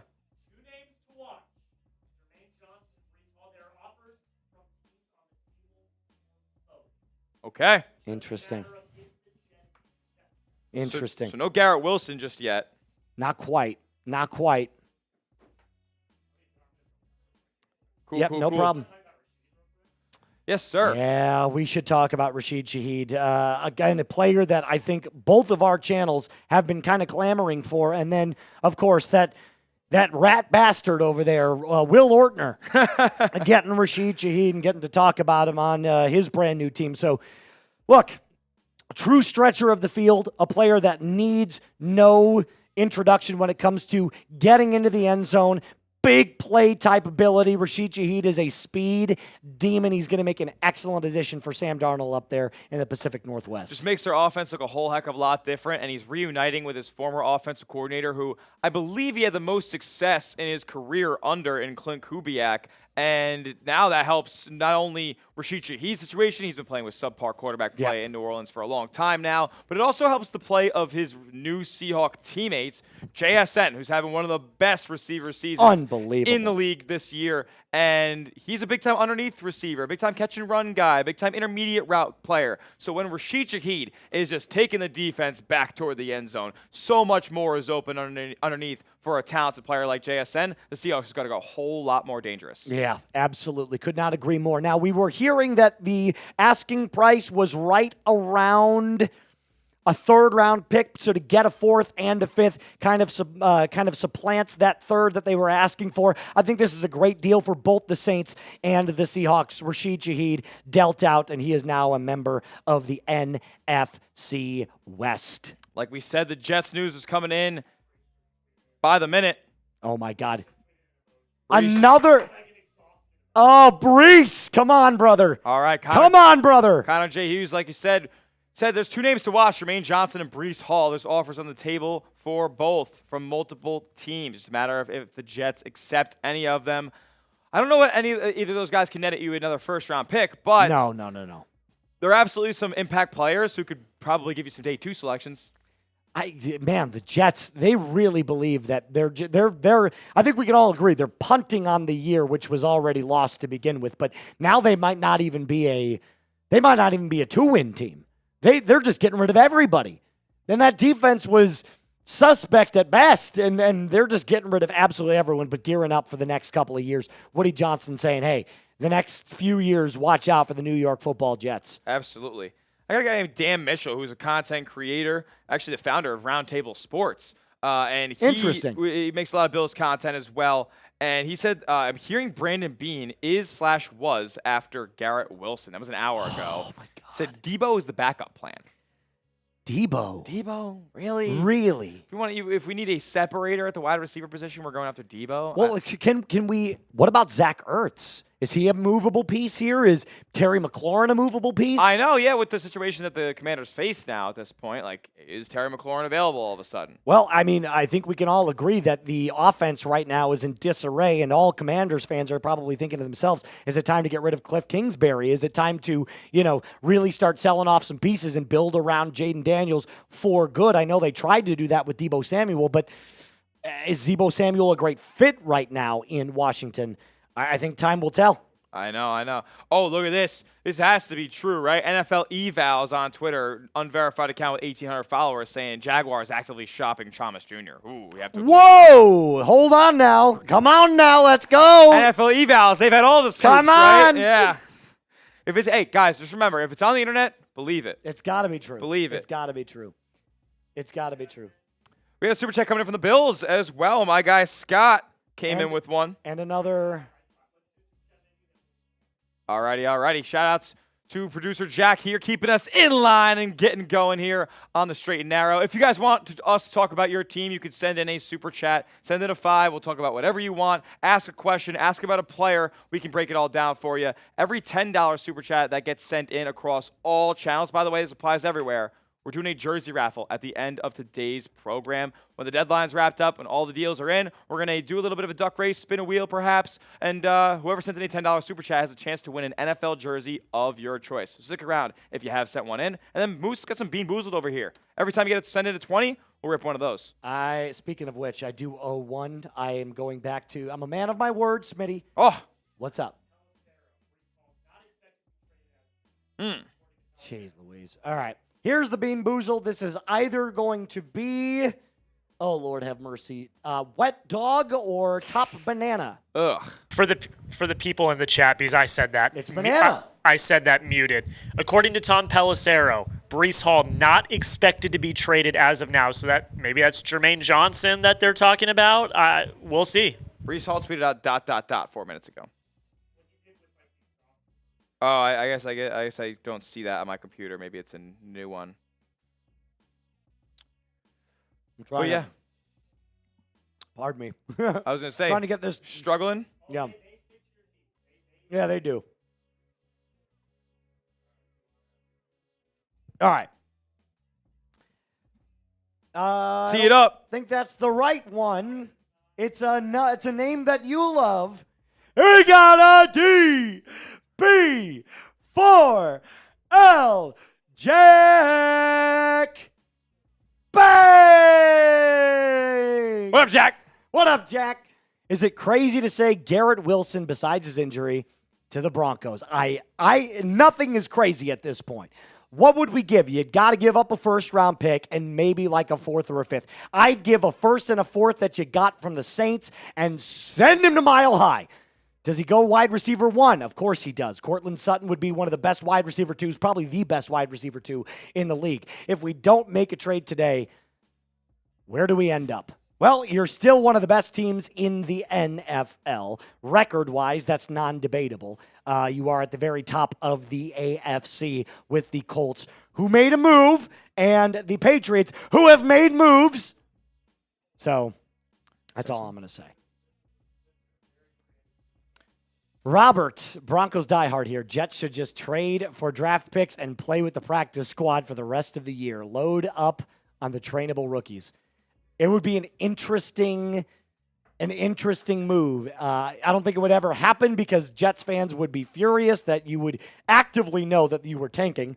But at the same time, with these recent moves, Smitty, yeah, they kind of are. This is a tank. It's a tank. This is a tank. It's a tank. tank. Close to get to tanking It's a in tank. Football. Scott Van Loo coming in for the Bills breakdown. Shout out to you, brother. He says Brandon Beane needs to take a risk and get somebody for Josh Allen, especially wide receiver, to help him out on the perimeter, especially for wait, does it say for John? Well, I'm telling you right now, there's a couple receivers off of the board already. There's a couple receivers who are probably too big a name to be dealt today. Jaylen Waddle, A.J. Brown, Brian Thomas Jr. probably isn't on the trade block at this point. And then that leaves you with what? Chris Olave? Oh, wait, the Saints already dealt Rashid Shaheed. Yeah. Garrett Wilson seems kind of like a pipe dream right now. Jets are probably focused on other deals at this point. They've already acquired a bunch of first-round capital. And then what? There's like nobody else. Calvin Ridley. Yeah, but look, we say everybody that we think is available, but obviously you never know. Sauce Gardner gets dealt today. So I would say you have to look at what the team is and where they're at in the 2025 season. What does their future look like? I don't think the Atlanta Falcons are going to be making any buying moves. I did think that Arnold Ebiketie was a name that was thrown out multiple times by multiple sources as being a trade candidate for the Falcons to trade away, maybe for a third or a fourth round pick. But we will see. The Broncos definitely in the buying market. So you have to look at these teams that have these big name wide receivers, and you have to be willing to ask yourself, are they going to be buyers or are they going to be sellers? What does their future look like? What do their draft picks look like next year? Absolutely. Falcons, Jeebus. What up, Jeebus? Great to see you. Is Zach slightly improving? No. What if he's decent by the end of the season? What if we don't have a better option? There's always a better option, especially considering you're talking about the offensive coordinator that runs the least amount of play action in the entire league. The guy is a joke. He needs to go coach Oklahoma State. Once the Falcons get rid of both Raheem and Zach, then we can start talking about this team legitimately having a chance, because there's so much talent on the Falcons right now. So many great players. London, Bijan, this pass rush has gotten significantly better. It's just time to move on from those two at the coaching position. From Maine, coming in from your droid, saying 49ers get anyone worthwhile on the D-line, or the best available already gone? Best available, I would say, is definitely gone in Quinnen Williams. Yeah. Some edge rushing talent has been shipped off as well. Jaylen Phillips was traded from the Dolphins to the Eagles. We've heard that the Niners are poised to make a move on the defensive line before this deadline is up. The Cowboys already made theirs. We'll see if San Fran follows suit. There's still some suitable names out there. I mean, like, you have to think Jeffrey Simmons might be available in Tennessee.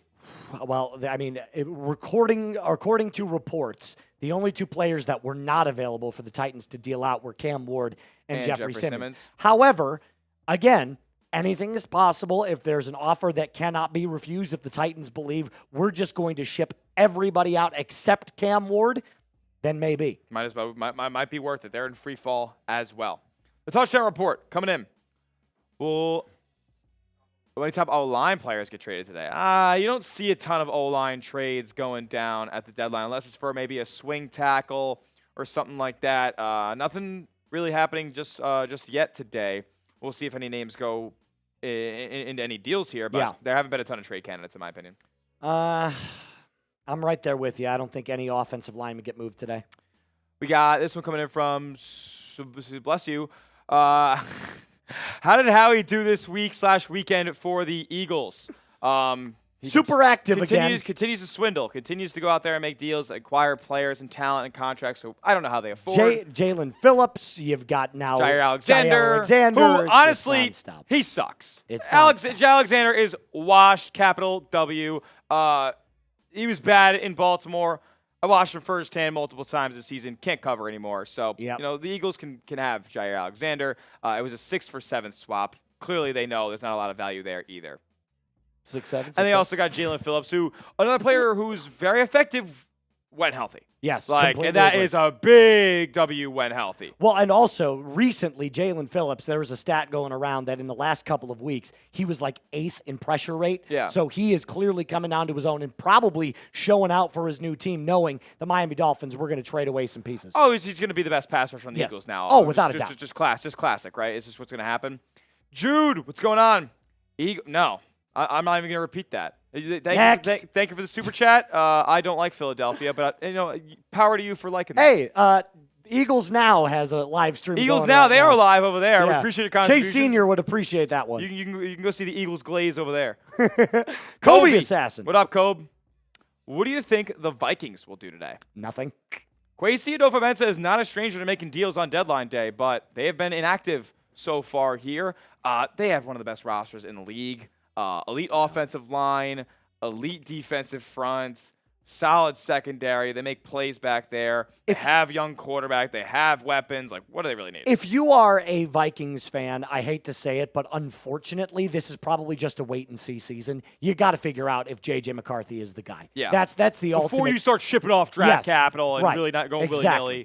Completely agree with you, Smitty. Can't go all in on year one of J.J. McCarthy. We'll talk more Super Chats. We'll talk more trades in just a moment, but this show is sponsored by Omaha Steaks. Look, guys, every single time I'm hitting a game this fall, you know I'm getting there a little bit early for a tailgate, and I'm not arriving without some Omaha Steaks, the official sponsor of tailgating. From legendary burgers to mouth-watering steaks, deli-style franks, and so much more, you'll elevate your next game day get-together with America's original butcher. I went to an Ole Miss game this fall, and I brought Omaha Steaks with me to the Grove, and everyone was anointing me king of the tailgate because of how easy yet delicious it was. Omaha Steaks offers unrivaled quality and variety, and every bite is backed by their 100% guarantee.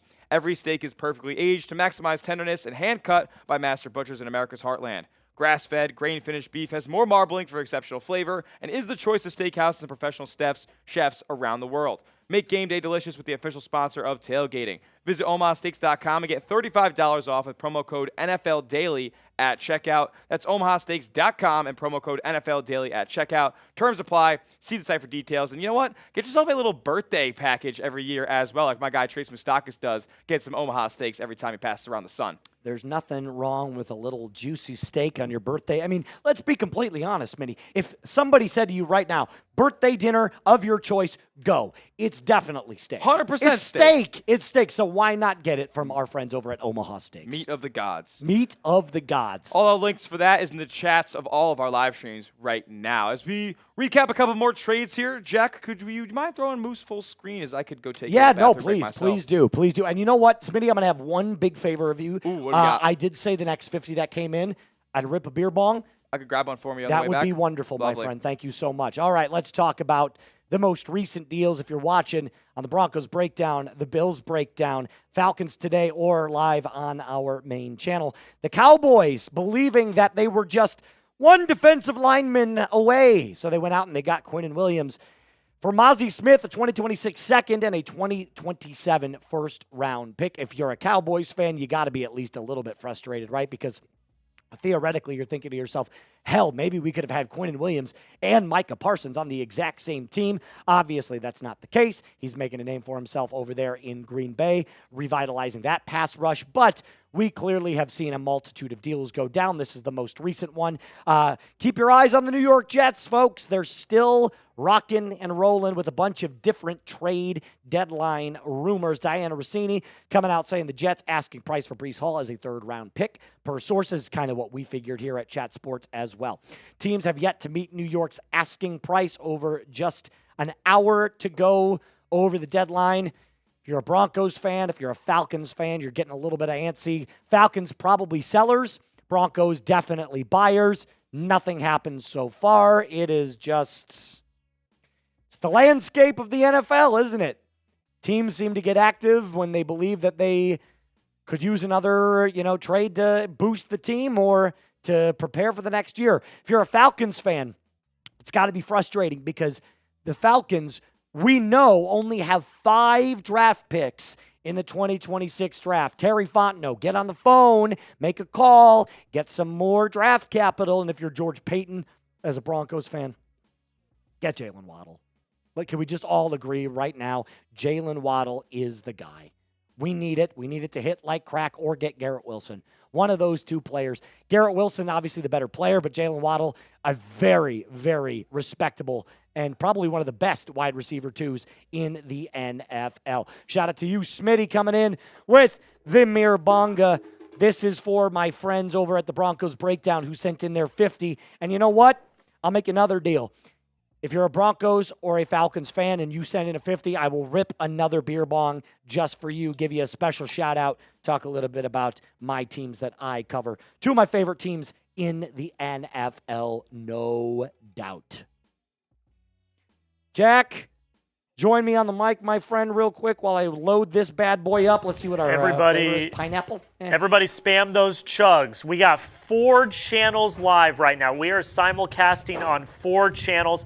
I need every single channel to spam your chugs. It ain't even 2 p.m. yet, And we got Moose taking down a beer bong. That's what we do here. That's part of the deal here at part of Chat the fun. Sports. It's part of the fun. You get to drink on the job every once in a while. Oh. What? Jordan Schultz. What? Breece Hall wants to be traded. Oh, I thought that was going to be something bigger, something better. I mean, that's pretty significant. I think we'll talk about it. I'll rip this talk quick. about Here we it. go. Rip the beer bong. Everyone type those chugs. Let's go. Not only are we giving you informative content here, not only are we giving you informative content, we're also having a little bit of fun because this is sports at the end of the day. We're having fun. It is sports at the end of the day. We are having fun.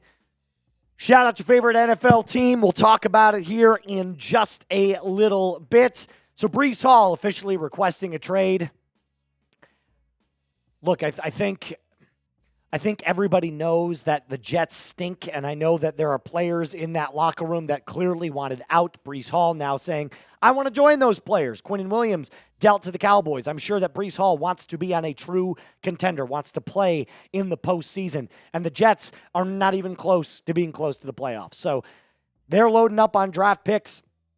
They want to be, looking forward to the future.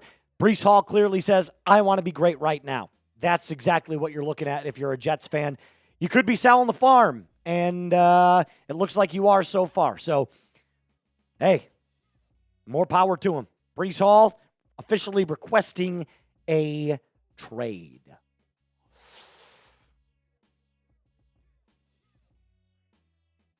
Yeah. Wants to be traded. I don't know who would go out and get him. Patriots. Trying to think of some other teams that could definitely use Breece Hall. The Chiefs definitely would want another running back. Nothing happening so far. Nice and quiet on all of our channels, but definitely moves have been made today.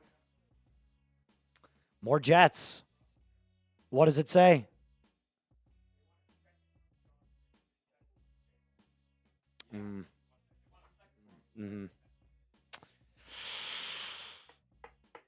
Oh, I need something. I need a little juice for our team, Smitty. Like, oh, you let out there, but even the tiniest exclamation, you had it with me before. It makes me think somebody made a trade. It makes me think somebody made a deal. Something come through, please. Please. We need to talk about it. We need to talk about what it means for our teams, our fans. Breece Hall wants to be traded. That's tough.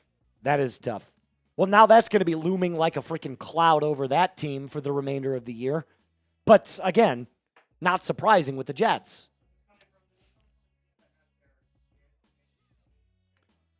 That's true. 17-year-old owner's son, Woody Johnson's son. He was, he was giving out the game ball and whatnot. He making decisions on draft picks via Madden ratings. And whatnot. Without a doubt. Spotlight on the Jets in their final 75 minutes of the before the deadline for two massive deals. Teams say the Jets want a second for Jermaine Johnson, who is expected to stay with the team.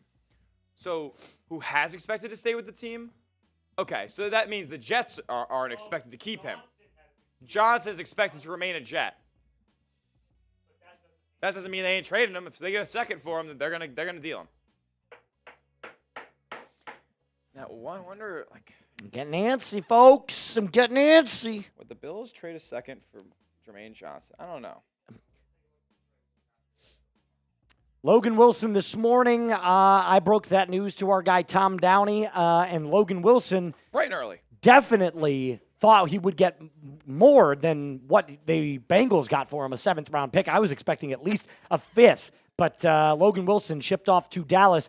And then another trade, the next one that happened before everybody went live, Jakobi Meyers dealt to the Jacksonville Jaguars for a 2026 4th and a 2026 6th-round pick. The Jaguars, obviously without Travis Hunter for the next couple of weeks. He's on short-term IR. The biggest one of the day by far, Sauce Gardner, gone, heading to Indianapolis. 2 firsts. Smitty, that is the most insane trade I've seen in years. Yeah, I mean, when's the last time a player went for 2 firsts? It's been A corner. I know. I mean, a corner's never gone for 2 A firsts. cornerback. What did Ramsey go for? Like a Ramsey way back third? in the day. No, back in the back. Okay. Yeah, yeah. back from Rams to Dolphins. Was it a second? Rams to. No, I'm not quite sure I He had remember. to go for a first. But you don't see corners go for that type of capital, man. And the Jets, they probably just couldn't refuse that type of trade. Mm-mm. They No just doubt. could not refuse that. No doubt. Oh, wow. So What? the Jaylen Ramsey was only traded for a third-round pick in 2023 as well. And then in 2025, I think he netted probably less than a third, Yeah. right? No, right. Had to have. Yep. That's crazy. Oh, it's unbelievable. And then the next trade that came in after that, somebody that both Smitty and I really wanted, Rashid Shaheed, goes to the Seahawks for a 2026 fourth and a 2026 fifth. And then, of course, the Chicago Bears making their moves as well, getting Joe Tryon from the Cleveland Browns for a 2026 sixth-round pick. And then the next big-time trade, back to the Cowboys again. God, Cowboys. Of course, it's the Cowboys. Mozzie Smith being sent to the Jets for a 2026 second and a 2027 first for Quinnen freaking Williams, man. A bully in the middle of that defensive line. Cowboys now look like they have some players, at least on the front over there. They got Logan Wilson. They got Quinnen Williams. Demarion Overshown's a good player. Mm-hmm. They have some guys. Yep, certainly. But the back end of that defense, still a lot left to be desired. There's still some time left. Is Jerry going to make another move here today? God, can it be George Pickens? The Cowboys have made so many trades. Like we all talk about the Eagles making a bunch of trades, but like dating back to the past 2 seasons, the Cowboys have made like 8 trades. Yes, It's not very common in the NFL to make that many. Can you send George Pickens over to the Broncos or the Falcons, please? One of those two. How you doing? Yeah, we're all good. Sam Brown, I got trivia for you. I don't know the answer to. Who's the last player to get traded for 2 first-round picks? So I'm looking at Tyreek Hill here a couple of years ago. That didn't go for 2 firsts. Khalil Mack went for 2 firsts a long time ago. What, 7 years ago now? To the Chicago Bears, yeah. Yeah, maybe even 8 years ago now. That was 2016, I think that was. Oh, even longer. Nope. I don't think so, right? No, Micah definitely went for 2 firsts. Micah was 2? Yeah. Oh, then I'm tweaking then. Who was it before Micah? I thought it was a big deal that he didn't go for 2 firsts. Maybe I'm tweaking. No, I think everybody was thinking he would have gone for more. More than just 2. Yeah. Can I just say something real quick? Let's say it. So everyone should hit the subscribe button. You know why? They Why? should. Because NFL Network right now. The Quinnen Williams trade just went down. They are showing a condensed version of last night's Monday Night Football game, Yep. while the Quinnen Williams trade has happened. While we are here breaking it down step by step. Yep. We got all the latest rumors. I'm building social graphics over here as we go because the Jets might be making another big move. While everyone watching that is watching a rehash of last night's Monday Night Football game. By the way, that's why you subscribe to this channel, Choke. By the way, a horrific game. Like, what awful, a terrible game awful. to be showcasing right now. And what an awful game if you're Kyler Murray, dude.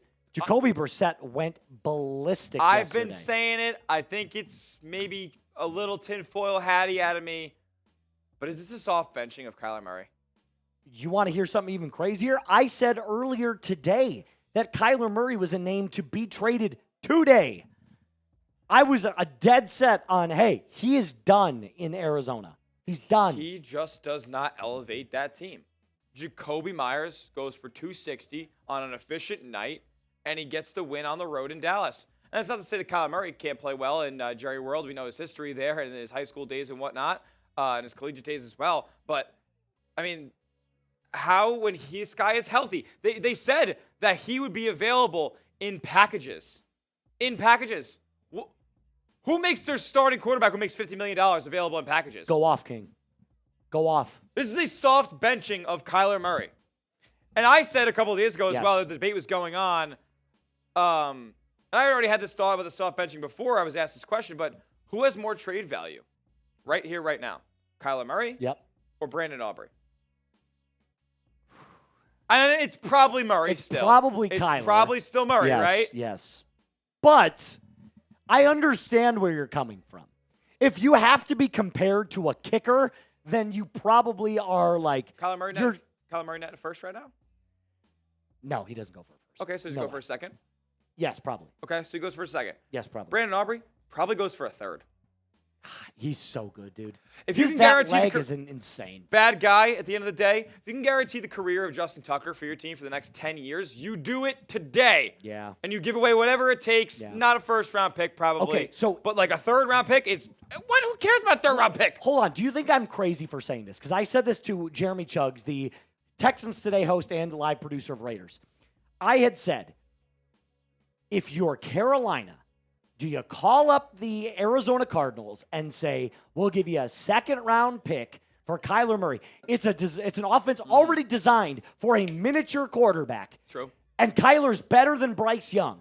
Ben knew this. Yeah. So why not offer a second and say, we'll get a better version of Bryce Young, which the offense is already tailored for, and just try and make something happen this year? I think Is that crazy? if the Cardinals were called up by the Panthers and said, we'll do Bryce Young for Kyler Murray right now, the Cardinals would say yes. So I don't think it's that crazy. But I don't think it's that crazy that the Panthers would want Murray over Young, though. I mean, look, I know Bryce Young's not been that great. He's Don't- throwing don't- 60% completion this Dude, he's year. not good. 11 touchdowns, 6 picks. Kyler's better than Bryce. He's better than Bryce. Winning football games, though. Yes, but we Panthers know got it's 5 not wins. because of against the Green Bay Packers. I What was won't his say- passer rating? 46? Yeah, it wasn't great. Yeah. It wasn't great. I'm not going to say it's been because of Bryce Young. I also won't say it's been in spite of Bryce Young either. I think he's been good enough. But just the downfall as Sam Brown walks in here of Kyler Murray is just, Yeah. to be quite frank with you, an atrocity. Okay, we're bringing on Sam Brown. Maybe he can provide some insight Come here on, on his Sam. guy, Kyler Murray. We're debating whether or not it was a soft benching of It Kyler was Murray in definitely a Arizona. soft benching. Jonathan Gannon already told media that they expect to go back to Kyler Murray once he's healthy. So that's that. What's there to be said about the fact that there was talk of Kyler Murray being available in certain packages for this game last night, yet he was not named the starter? Foot injuries are weird. I think that's probably just the Cardinals trying to make the Cowboys game plan a bunch, which I'm sure they did. A little gamesmanship. I'm sure the dummy staff in Dallas went ahead Clearly, and they drew up game some planned for schemes. some Kyler out there because they got blitzed by Oh, Jakobi Brissett. 100%. 100%. Yeah, I mean, I think if Kyler had played, it would have been even uglier, if we're being frank. For the resident Broncos fan in the office, Mr. Sam Brown, What's up, Broncos fans? we've got an hour left. Does anything happen? No. You don't think so? No. Does anything happen across the league? Something's going to happen across. Is there a buzzer beater, Smitty? Is there a buzzer beater trade that happens sub 20 minutes? Yes. I don't know how much of a impact name is it. Is it a Pro Bowler that gets dealt around that time? I don't know, but somebody impact player is getting dealt. The Jets are making one more move. I don't care. You think so? The Brees Hall reports are still out there. Yeah, how interesting is it that Pelissero is saying that the Jets aren't expected to? Yeah, I bet you the Jets are telling Pelissero that they're not expected to trade Brees Hall, so the price goes up a little bit. Yeah. Meanwhile, Ricky and Jordan Schultz, guys who tapped in with the players and more on that level, they're saying the Jets are making more moves. They're saying Brees Hall's on the move. Oh, come on. Give us something. Give us something. Anything. Anything. I need it. I need it to hit. Brees Young wants to be traded. He wants to be out of the New Have York we already Jets. have we already hit the more here? No. 7? Oh I my think we're at? gosh. We're getting close. We're way closer than I thought we were when I Logan saw this Wilson. graphic. Sauce, Shaheed, Bears Edge, Quinnen Williams. Jakobi Meyers, Quinnen Williams. 6. 6 trades today. Interesting. 6 deals so far. We'll see if we get more here in the last hour. Under an hour to go until the trade deadline. As you're watching NFL Daily, the Bills breakdown, Falcons today, and the Broncos breakdown here at Chat Sports. This is so unfortunate. How does the rest of the NFL truly believe that their team is so damn set on either side? Like, do you see what I'm saying? Like, Bills Mafia, you know this team ain't set on both sides. we know that the Falcons are. We've got They're in 5. disarray. They've got 5 draft picks, and they're in clear panic mode with this coaching staff. Yep. What are we doing? Yep. Trade somebody. Yeah, Somebody. The Falcons need to trade people away. The Broncos and Bills need to trade 4 people, and yet we've seen no movement. It's just insane. How could you sit there if you're Terry Fontenot and say, we're just fine over here? We're just fine. Brandon Bean, Terry Pagula. How are we not saying the same things? Wait a minute. I see these rumors flying around about Deebo Samuel to the Bills. Guys, it ain't happening. It ain't happening. If you guys want us to talk about the Bills some more or the Broncos or the Falcons some more, you guys can make it happen by sending in a super chat. Or if you're in our main Chat Sports channel chat, you can send in a super chat. We'll talk about whatever team you discuss. Every $10 super chat, we enter you in to win a jersey of your choice that will run for a raffle at the end of today's show. And then every $20 super chat, Moose has some Bean Boozled over there. I'll take the next Bean Boozled that comes in over on the Bills Breakdown channel if we get a 20 over there. Okay, so this is funny. Broncos country, you're going to love this. Oh, boy. Joey, our Ravens host, he just messaged me and said, would you give Mark Andrews and Rashad Bateman for Nick Bonito? And I told him, you can fall down a well. You can fall down a well. Why? That is hysterically bad. What kind of 12-year-old Madden player trade is that? That is a Joey. That is insane. Yeah, the Jets, absolutely the Jets owner's not. son tried to make that trade. All right, let's hit a him. bunch of super chats. Patrick, who do the Jets have for tight end? Mason Taylor, but he's a rookie, so I don't think that's going to end up happening. If the Broncos do go out and get a tight end, I could see it now being Chikakonkwo. Outside of that, probably nothing else is going to be doing. Malik, why not Noah Fant back to the Broncos? Because why would you why Noah Fant back to the Broncos? Well, yeah, why would you want that? I don't see that being a positive in any way. He's been all right in Cincinnati. He's been all right, but nothing. He's not a game breaker. Is he? What needle is he moving past Evan Engram there? Same player. Yeah, right. T. Higgins for a second or third or fourth round pick. DB4L. I don't think the Bengals are giving up T. Higgins whatsoever. So you could try, but it wouldn't work. Kyle Evans. Feels like Denver has PTSD from the Russell Wilson trade. Wow, that's a great way of putting it. You might be right. That might be absolutely spot on. Just afraid to make deals. I guess so. I guess so. D Broncos. Imagine Waddle getting those 60 targets instead of Franklin. Please don't do this to me. I'm feeling the pain of it already right now. Go get him. Go Broncos. I want it. I need it. It has to happen. William Moose. Big fan of your content. I watch every day on Broncos Breakdown. What are the odds Broncos trade for Waddle? It's going to cost a first-round pick, it looks like. It does look like it. So, William, I hope it happens, but I'm not holding out for anything right now. Luigi, we ain't trading, right? You got 53 minutes. George, buzzer beater. Let's go. Come on.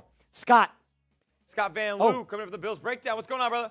If Brandon Bean would go for a lower-tier wide receiver like Bateman from the Ravens or Jeudy, which one would you take? Ooh. I think Jerry Jeudy has a hands problem, and I don't want to be frustrated in a big playoff game and have Jerry Jeudy have a big drop. But is Bateman a better receiving talent than Jerry Jeudy? I would say no. I like Rashad Bateman, though. I think he's physical at the catch point. He maybe needs a different change of scenery there to really blossom. But is he a game-breaking number one receiver? Probably not. I would say Jerry Jeudy is probably the higher ceiling name there, if you ask me. This is from Falcons. Yeah. Corey, what's up? What's this? Sauce versus London and Jonathan Taylor this week. Our run defense, and we have to run Bijan. It is not looking good in Germany, my friend. But I'm hoping and holding out that the Falcons somehow beat the absolute you-know-what out of the Indianapolis Colts. But yes, Drake London versus Sauce Gardner this week, no doubt. DJ, trade Mooney in a second for T. Higgins. That won't happen, but I like the way you think. The Falcons also need a wide receiver. They definitely need another pass catcher behind Drake London. I don't know that it's going to happen, though, my friend. I hope that they do something before the end of the deadline, but one can only just cross their fingers. Brown, this has got to be Maine, right? Falcons. Brown, Shador trade Sanders for Murray. Oh, yes. Yeah, I'm sure. Yeah. Okay, fair enough. Jordan, I don't think the Browns are going to be trading Shedeur Sanders anytime. Slap yourself. Got it. Moose, would you have the option of who you would trade? If you had the option, who would you trade? He's a Broncos fan. Got it. Slap yourself. Go subscribe to the Broncos Breakdown. Jaylen Waddle, but if not David Njoku at this point or Chiga Okonkwo, get somebody. Garrett Wilson. Make a big splash play. Make a big move. Please, we got 50 minutes left. Make the move. Any information on a Chargers trade? I'm a Broncos guy, so I hope they don't make any moves. I hope that they don't. Trade Fields to the Commanders. We've given up. I'm assuming that's a Commanders fan that's answering this. How about Kirk Cousins? Would you take Kirk Cousins? Please. Please. Dude, Tim Graham, Bills athletic reporter, Yeah. tweeting out 1 minute ago. Yep. Keep an eye on Deebo Samuel and or Von Miller to Buffalo from Washington. I mean, you've got to be kidding. Can we please get something? Come on, man. Come on, man. Oh, that would be a massive disappointment for the Bills. Massive disappointment trading for Deebo effing Samuel. Chase Daniel said an hour ago, the Broncos are still sniffing around. Tim Graham, you got to be shitting me. Come on, man. Wait a minute. Fun tweet here that you'll like. I'll like it. Now we have an hour left before the trade deadline. This is one of the Broncos Twitter accounts. Maybe George Payton wants to do his best Bo Nix impression in the fourth quarter to get a deal done. Buzzer beater trade, maybe. Maybe. Get Jaylen Waddle. We had a super chat coming in from the Bills breakdown as well. Tim Graham says keep an eye on Deebo Samuel and or Von Miller from Buffalo to Washington. Yikes. And Tim Graham also doesn't tweet that much, so. Please. He's a big retweeter. He doesn't tweet himself a lot.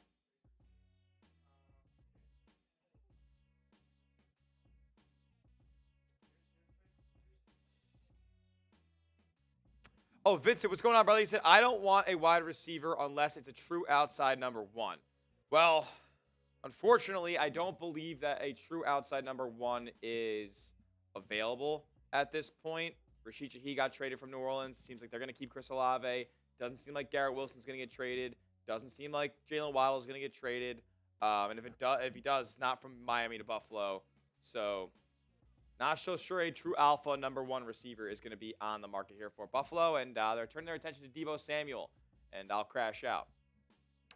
I've got 1,400 people rocking with us in the building right now on Broncos. I've got 700 people rocking on Falcons. We've got tons of people watching on Maine. We've got tons of people watching on Bills. Here's what I need everybody to do. If you want more football content, if you want us to go live for every trade deadline, every game here surrounding your favorite teams, make sure you hit that subscribe button right now. It's completely free. It'll never cost you a single thing. Hit subscribe and join our growing family today. I just spam my sub link in my Bills breakdown chat there. Hit the subscribe button. We go live for every Bills game day. We upload free Bills content all week long leading up to it, whether it's injury news, game previews, game recaps, take videos, trade rumors. I mean, those are going to be kind of over now as the deadline passes. But there's going to be more Bills content all season long. So subscribe and turn notifications on.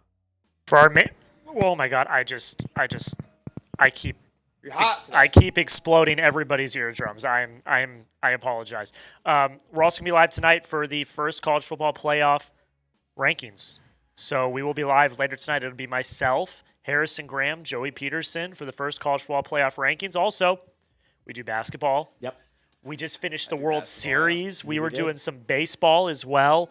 We do it all here at our main Chat Sports YouTube channel. So if this is your first time ever watching the content, there's plenty more. Don't miss out. What? My guy Ryan LaRue came in with a super chat. Absolute legend. You're scaring me for a second there, Smitty. All right, let's get these chat rates going up. Get your favorite team down in the chat below.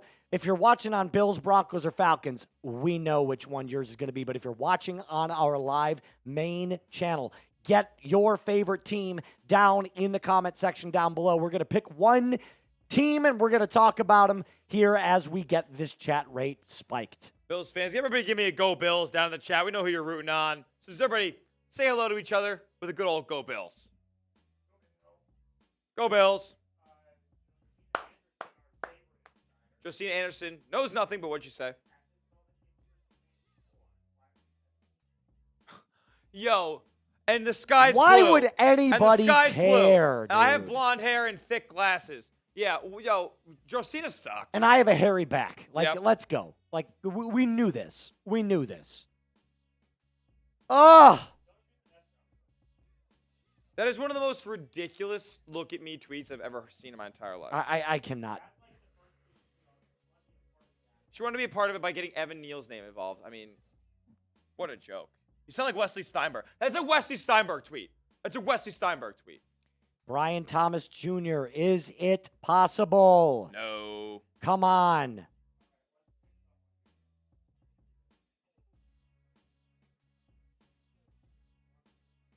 Smitty, do you want to do us the honors? Yeah, I can do the honors.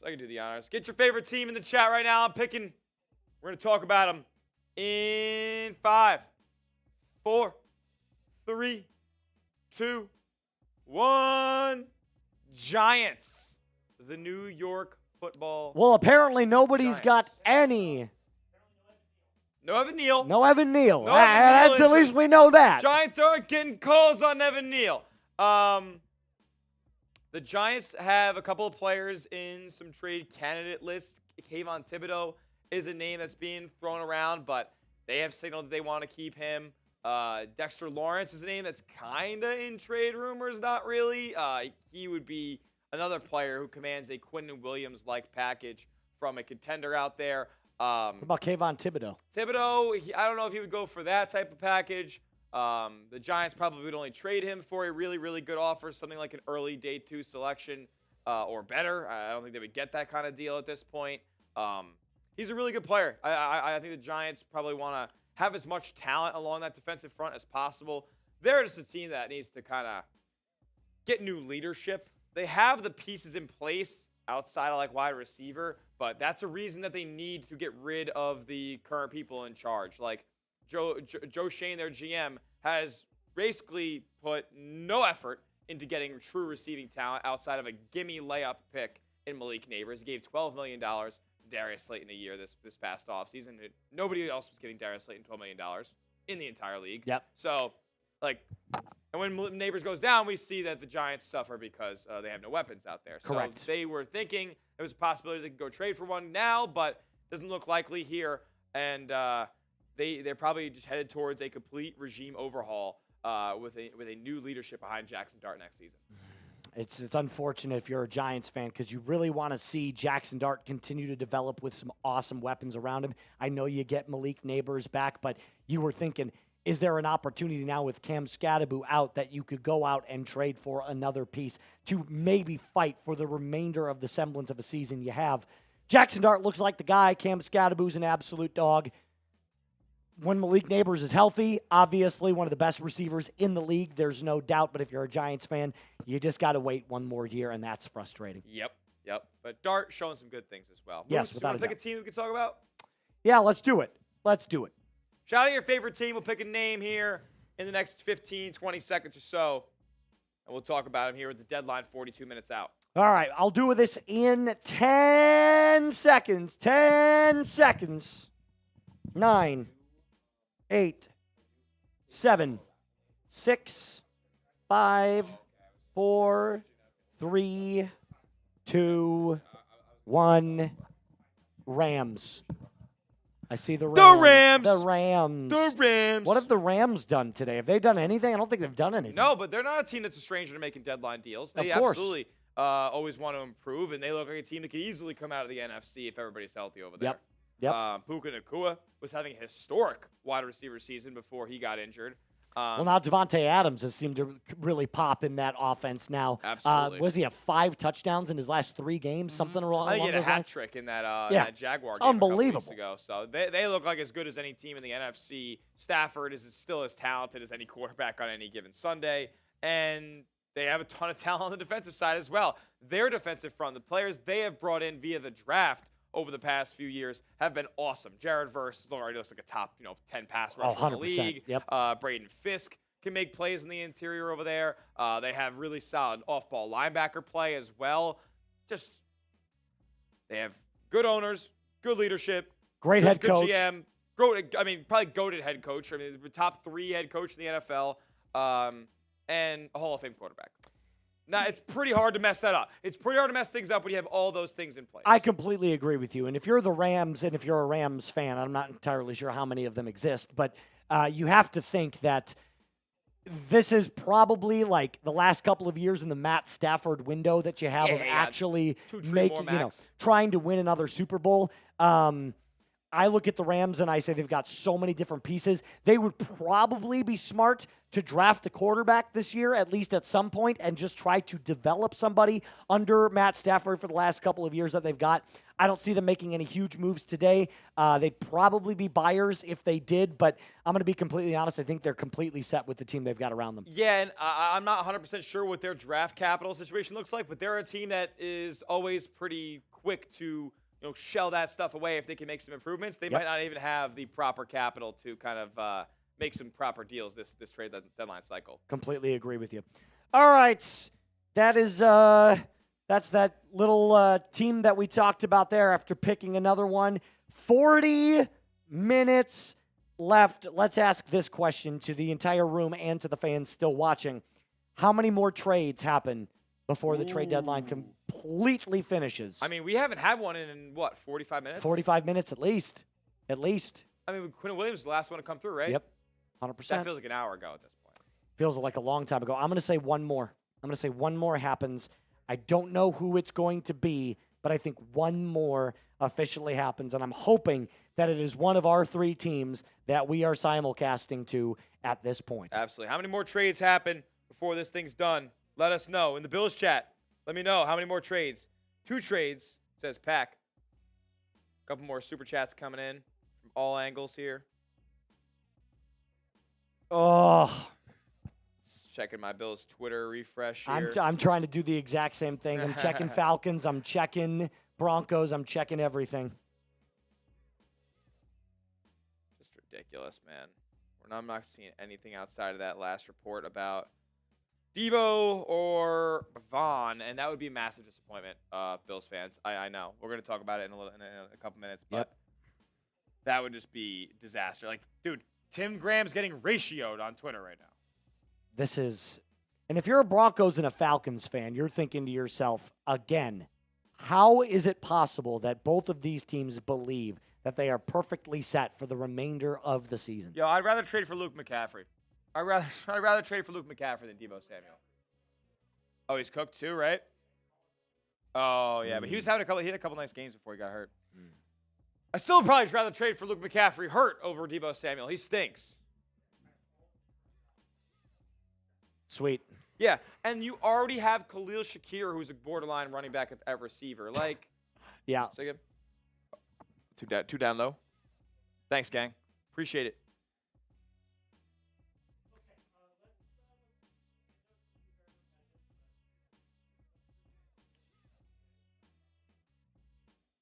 For sure. Early this morning, Logan Wilson, linebacker for the Cincinnati Bengals, no longer a linebacker for the Cincinnati Bengals. He lands in Dallas for a 7th-round pick. He had requested a trade out of Cincy, and, when that happens, that stuff goes public, your trade value kind of diminishes around the league. So Dallas only has to give up a 7th to get a starting level, Pro Bowl level, off-ball backer. That is crazy to me. Not getting at least a 5th-round pick is egregious if you're a Bengals fan. They continue to make mistakes after mistakes after mistakes. The only one trade that I will say they get any credit for is obviously going out and getting Joe Flacco. Oh, yeah. I mean, that was a savior season type of move, but they lost a really silly game this past week to the Bears that they probably should have won at the end of the closing seconds. Completely agree. And then Jakobi Meyers ended up getting dealt earlier this morning as well, right before we went live here for a 4th and a 6th round pick. The rumored asking price from Vegas was a 3rd round pick, but Jakobi Meyers, another guy who had requested out at the beginning of the season and had maintained that trade stance out of Vegas there. Pretty much that's kind of a 3rd round pick here with the 4th and the 6th combo. If I was the Broncos, if I was the Buffalo Bills, I would have probably thought about making this type of package for Jakobi Meyers, but he ends up in Jacksonville as Travis Hunter went on injured reserve. Yeah, and the Jacksonville Jaguars making this move is kind of a head scratcher to me. Not because I don't think that they're in the buying market, but they were not linked to anybody this entire trade deadline talk. Nobody was talking about the Jacksonville Jaguars, and then all of a sudden, out of the blue, here they come. Jakobi Meyers will take it off your hands. Thank you very much. But again, look, it's fine. I just wish this would have been a move for one of our teams, specifically the Bills and the Broncos, who have been very, very active in making phone calls for a wide receiver. Absolutely. And then an absolute bombshell move. Insane. Blockbuster. Open the video stores back up because Sauce Gardner is an Indianapolis Colt. And the Jets, I mean, they got a haul too, man. 2 first-round picks in exchange for a cornerback. And look, it's one of the league's best corners. But the Jets are in free fall. They just paid him a ton of money. They get off of a bunch of money as well. A couple of nice cap reliefs over the next couple of seasons for the Jets as well when they made all these fire sale type of moves. They clearly don't see a future with these stars, and Sauce Gardner heads to Indy. They get 2 firsts and a receiving option as well, who's on a rookie deal in A.D. Mitchell. The most insane trade I have ever seen for a cornerback in my entire life. 2 first-round picks for a corner is out of this world. But the Colts clearly believe they just were 1 cornerback away from being not only the best team in the NFL, but Super Bowl contenders. So shout out to the Colts, but also shout out to the Jets who continue to stockpile those draft picks. And for those of you who thought that the Bills should go out there and trade for a wide receiver, well, a lot of the notable names that really were the likeliest to move around this trade deadline are off the board. Jakobi Meyers to the Jaguars, and then Rashid Shaheed, the speedster down from New Orleans, goes to the Seahawks, and they just get a whole heck of a lot better there. The Seahawks have already been one of the best teams in football so far this year, and their offense just got that much more lethal. I mean, Sam Darnold is playing like an MVP candidate right now, and he gets another weapon that not only makes his life easier, but also the life easier of JSN. Rashid Shaheed's going to sprint down the field, get defenses back on their heels and moving back toward the end zone, and that leaves wide open of grass underneath for JSN, who's having a great season as well. They gave up a 4th and a 5th, which probably outbid teams like Buffalo, teams like Denver, teams like Pittsburgh here who are making calls on receivers, and I'm sure Shaheed as well. Well, I'm sure now looking back at it, the Mickey Loomis deal to the Denver Broncos, a 4th-round pick for Devon Vele, is probably looming over Loomis's head, no pun intended. So I'm sure that was probably something that the Broncos were trying to explore at least a little bit, but obviously Mickey Loomis is like, nah, we got to do what's best in the interest of our football team. We got a 4th and a 5th. We'll send him over to the Seahawks. The Bears then come in, trading for Joe Tryon. They needed edge help, but I'm going to be completely honest with you. It's not the biggest splash move that you were looking for. Obviously, the Bears didn't want to spend too much capital, but they do get an edge rusher to help them out on that defensive line. And then another big-time trade, Quinnen Williams, the last trade made to the Dallas Cowboys. The Jets receiving Mozzie Smith, a 2026 6th and a 2027 first-round pick. The last trade that was made, the biggest trade outside of the Sauce Gardner trade, and now we're still waiting on if any other trades happen in the next half an hour. So putting a couple of pieces together here as, again, Buffalo's looking for receiver help. Deebo Samuel, the rumored name right now. The Commanders are signing Treylon Burks to their 53-man roster. Woo! Big stuff! But it kind of could be a precursor to letting a receiver go like Deebo there. Broncos, Falcons, Bills. Looks like the I'm just saying. Looks like Buffalo's in potential talks. I need something to happen. Because in the next 30 minutes, I'm going to be the most amped up and antsy that I've been all day long. A couple of super chats came in on Bills. We'll get to those in a little bit. As 6 trades have been made today. What happened with the chef tweet? Oh, yes. Yeah, the 6 trades they tied for the 3rd most on any trade deadline day going back to 1990. 10 trades in 2022 and 8 trades in 2024. Why not make 2 more? Why not make Why 2 not more? make 3 more? Make it the most. I just got a Slack from my boss, by the way. What did he Yeah. say? And he said, hey, oh, sounds like I'm outside. I need to move the fan. It does sound like you're outside. It sounds Yeah, like that. I moved the fan. Oh, wow. Our boss hit us up and said, hey, you guys are doing an all right job so far, but I'm not liking the like numbers. He said we need to get to a 50% ratio. We're at 808 right now, which is great. But to get to a 50% ratio, we'd have to get to... Do the math in your head right now. Wait, we need 2,800. Oh, wait, no, that's my bad math. Oh! I thought 800 was 800 is obviously more than 50% of 1,400. I wasn't listening. But we do need 1,400 likes to get to 50%. Yes, 50%. correct. Yeah, so hit that like button. Look, I might make a side deal with the boss and say, hey, if we can just get to 1,000, is that a good? And I think he'll be reasonable. But he said 14 or we're going to have a meeting after the live. And I don't want to have a meeting after the live. I don't think Smitty or Moose do either. No, that I would be don't all of want us. That wouldn't just be any me. of that. Yeah. Don't want any of that. That'd be, We're already up to 912. I think we need. We're gonna need some more on the Bills Breakdown channel as well. 687 people are watching over there. 320 likes. Love to get to 350 real quick. We'd love to get to 350 so we're above that 50% threshold. I think if we get to 1,000, we might be able to avoid the meeting. So that'd be sick. I'm okay with that. we're about 50 away.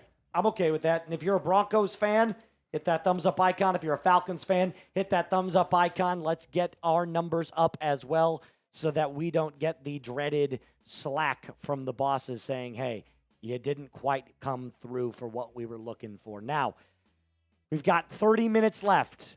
This is the time that buzzer beaters happen.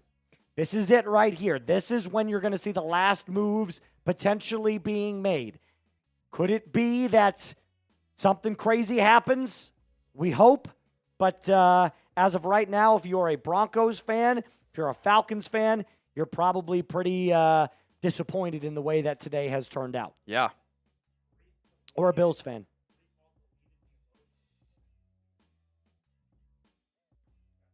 Well, he's not getting dealt. Yep. Appreciate you guys hitting that hit thumbs it. up icon, liking today's stream. We haven't. There's a couple of super chats we haven't hit on Bills. So yeah. Let's hit him. Let's hit some super chats here. Yes, sir. Yes, sir. Ryan says he wants a certain jersey. We'll see if you end up winning the raffle. We could maybe get that to you. Might be on sale right now, to be honest.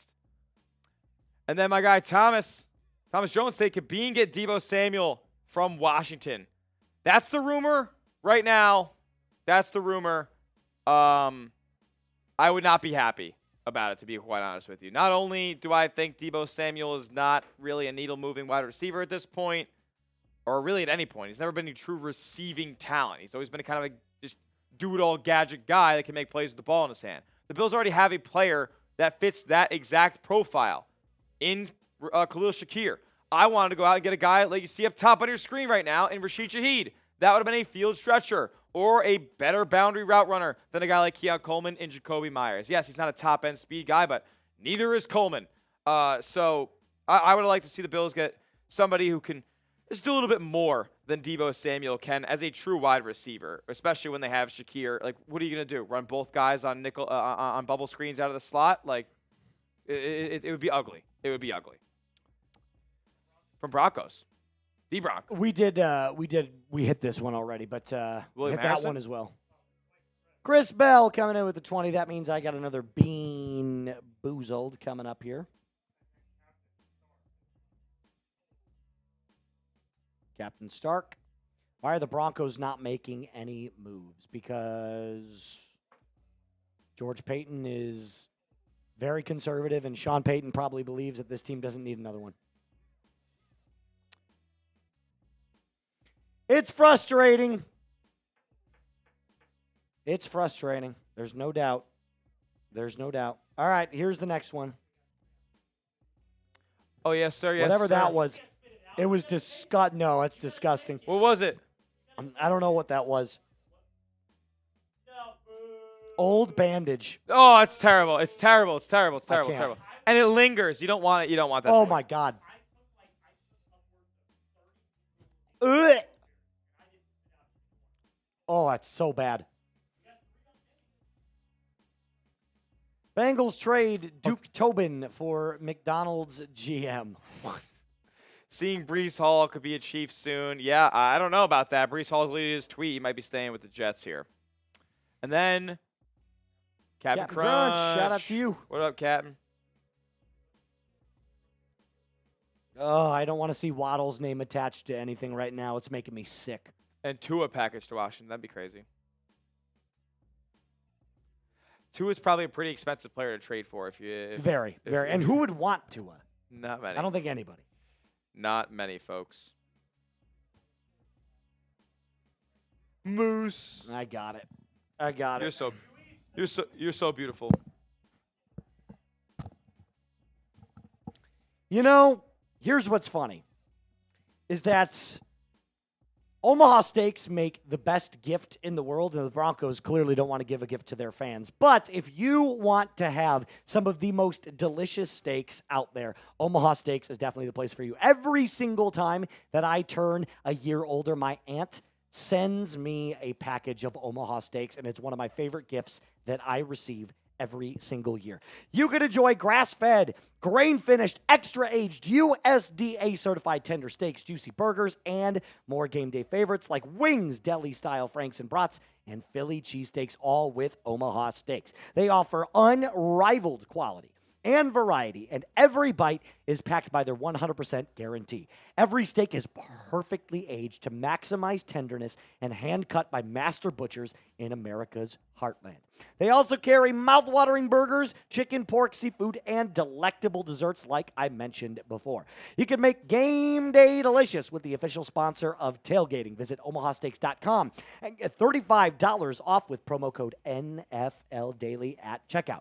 That's omahasteaks.com and promo code NFLDaily, NFLDAILY at checkout. Terms apply. See site for details. All of that in the comments and description of today's live stream and our videos.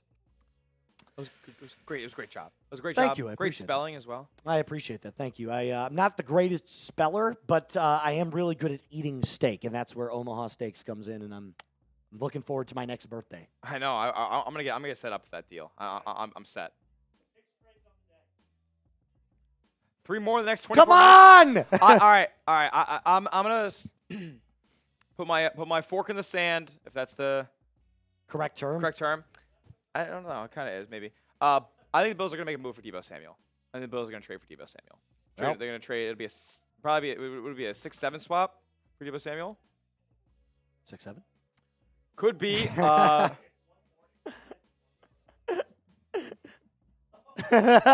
that? You like that, Jack?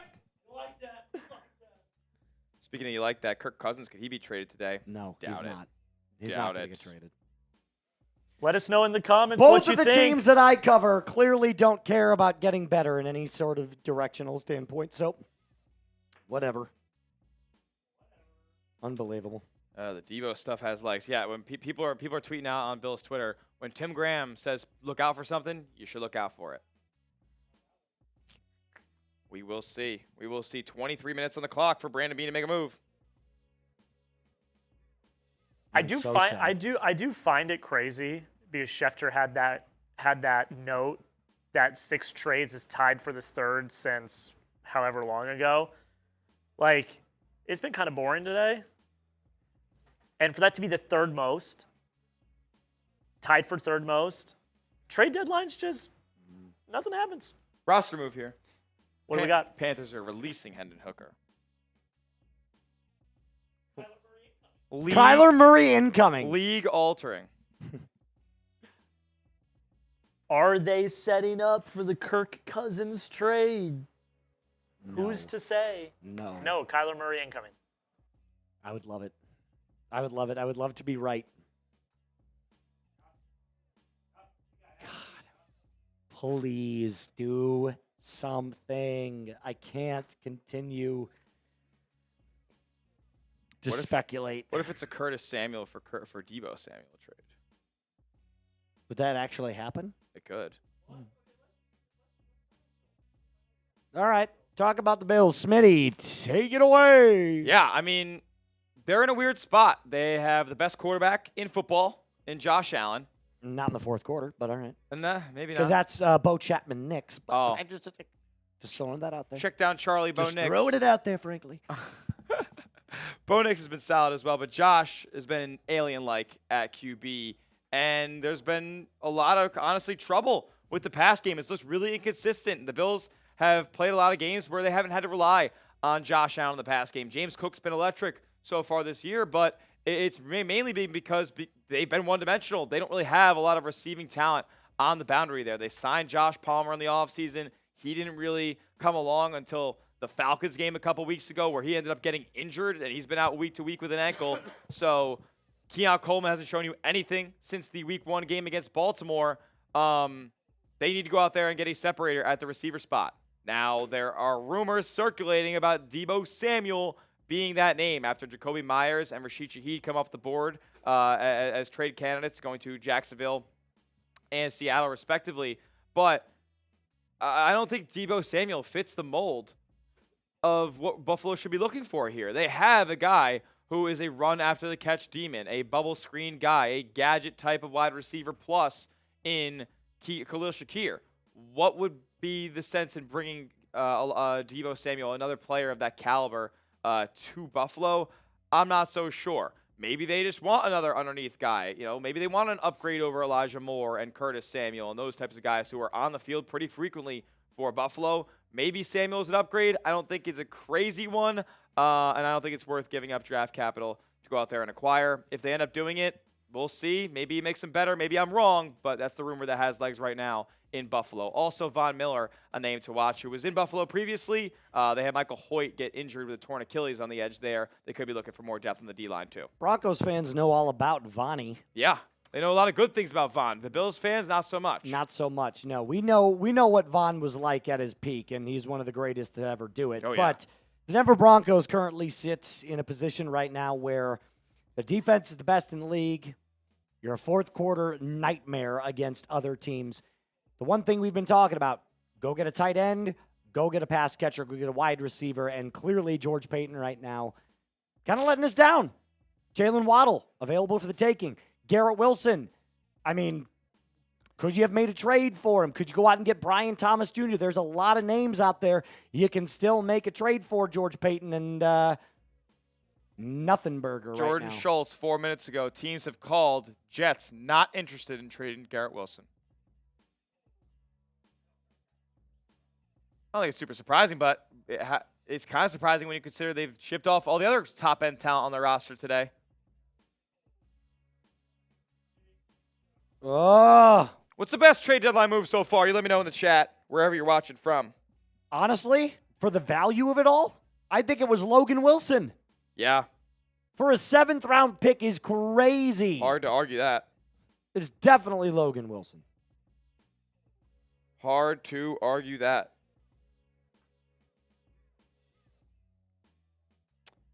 Will Brandon be Come making- on, George. Brandon, what are you doing? Tony. Abigail. Tony. I see it, Tony. I don't see you, Brandon. So an underrated one, I'm seeing Hunter in the main chat. He says the best move so far was the Jets getting 2 firsts for Sauce. And I actually, we have a Slack chat right now with Brett, our boss, and Sam, executive producer Sam, which, by the way, you guys should look at that. We've got to get our winners and losers solidified. But we're talking about who should be the winners and losers of the deadline. And I was like, honestly, even though they've shipped everyone off, are the Jets a winner? Yes. Yes. Like, Clearly, yes. they've- Not this year. Not no, this year. but just like in general from the deadline. I mean, we went over their picks. They have what? 2 firsts and 2 seconds next year, and then 3 firsts the year after. Like, it's a complete and utter rebuild. But the last time that they did this, they just shipped out one of the players they drafted then, and they're also thinking about shipping another one out, and Jermaine Johnson, who could be dealt before the deadline. Schefter just tweeted, by the way, this isn't that much of a surprise, but as expected, A.J. Brown has not been and will not be traded at today's deadline. So A.J. Brown not going anywhere. So that's that. I'm starting to feel Well, we might starting to feel a little defeated. We might get a few at the end. That always happens. One or two always trickle in at the end. So we've got about 16 and a half minutes. We will, after this, by the way, Q&A. Yes, no, maybe so. Aren't we doing winners and losers? We are, but do we also want to do? I think we have to get respective cuts Yeah. on our actual channels, so Gotcha. I'm gonna say no. Let me slack with Sam real quick. That's probably best if we get on stuff on our channels, especially with you having 2. Yeah.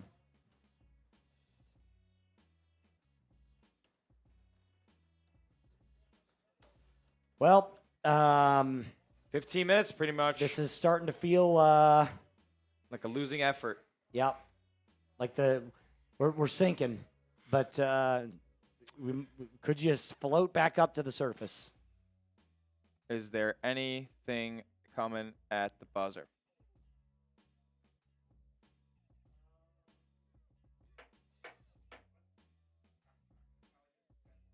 Yep. Okay.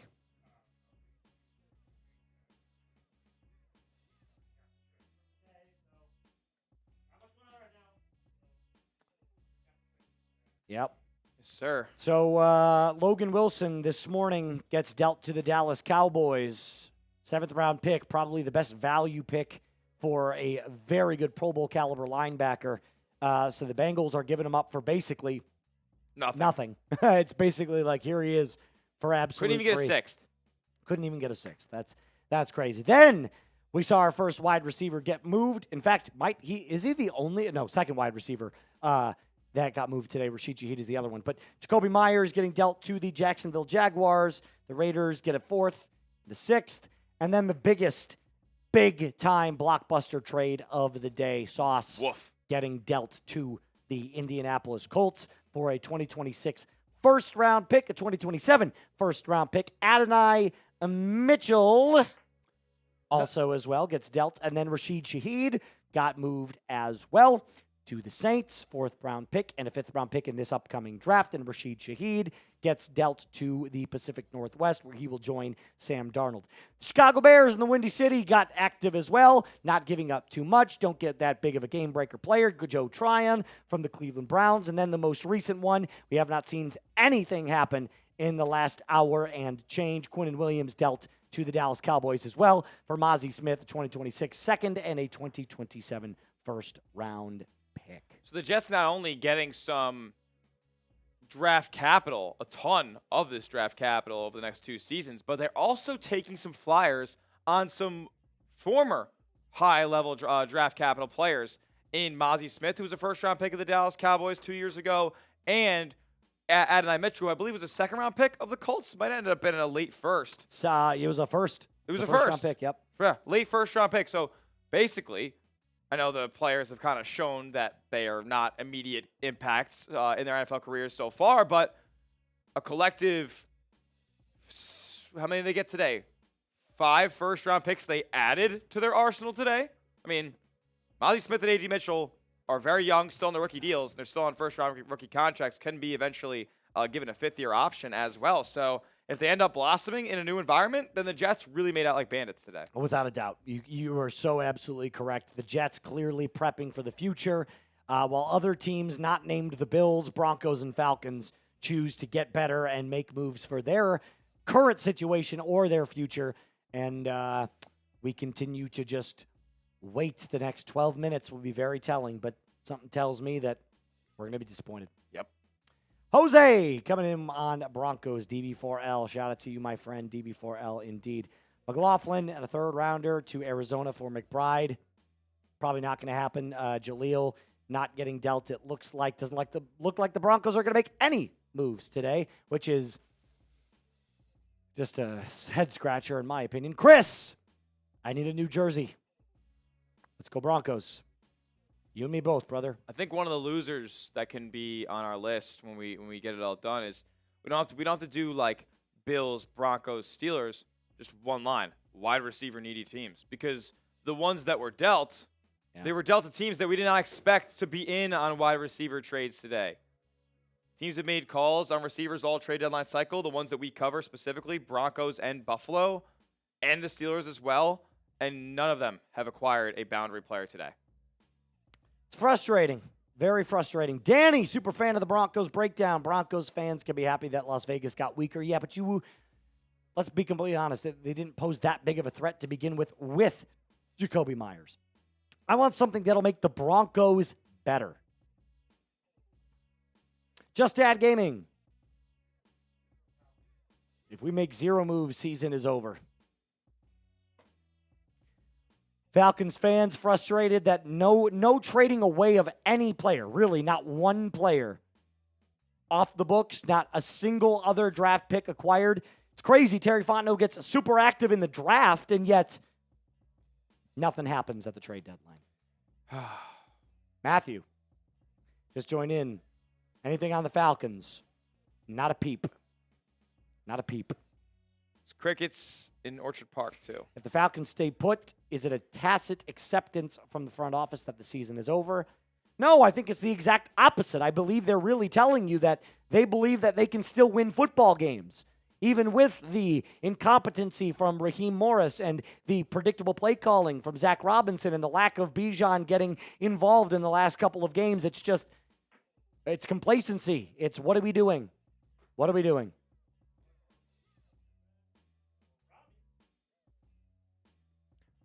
Can we see how many picks the Falcons, Broncos, and Bills have right now? I know the Falcons only have 5. The Broncos have 7.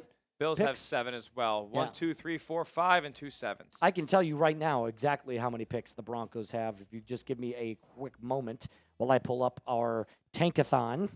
This is yes, if you guys want us to talk about your team here, as we have just less than 10 minutes now to go until the trade deadline is passed. You can send in a $5 super chat, $sign next to the chat box to contribute to the shows today. Every $10 super chat, we are running a raffle at the end of the program where we'll be giving away an NFL jersey of your choice. So if you've sent in a $10 super chat, stick around for the raffle, and we can give away an NFL jersey. You got to be here, though, for us to get in contact with you. So, Do you want to hear something that is absolutely buck wild? what's that? The Denver Broncos have 10 draft picks in the 2026 draft, and you haven't even bothered to give up one of them.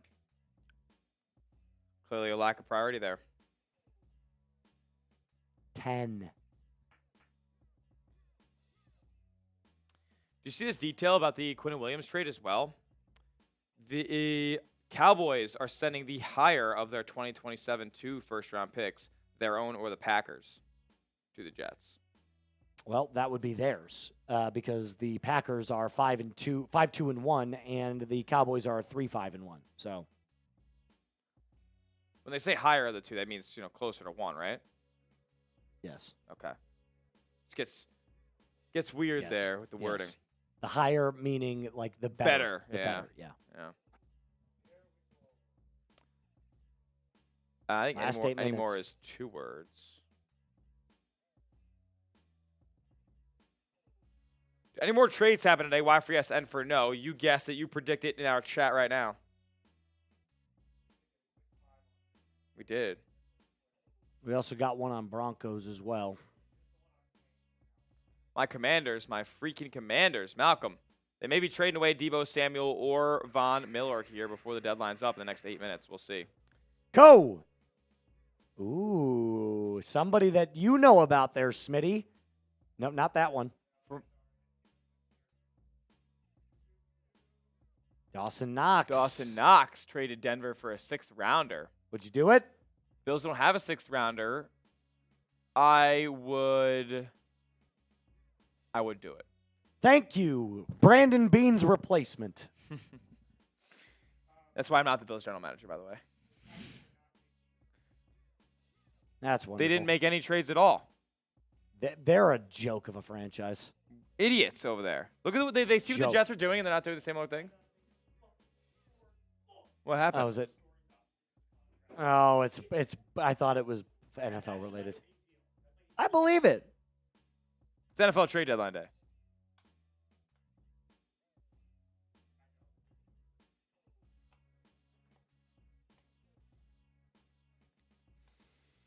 Oh, man. All the teams that we don't like are making deals. The teams that we do like, they're not. Chef's kiss. And here's the thing.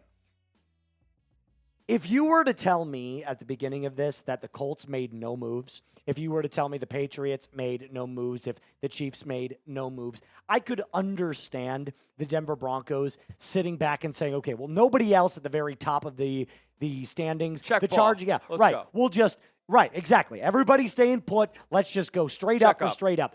But the Colts went out and they got better. Yeah. They got better. The Patriots have traded players. They got better. They got draft picks for the future. Drake May is balling out right now. Yep. You mean to tell me there wasn't a single player that you could have gone out and given up some extra draft capital for and said, this will make our team instantly better? I had no idea. Not one. I had no idea they had 10 picks either. I mean, that's just 10. you're not adding 10 rookies to that team next year. You're not.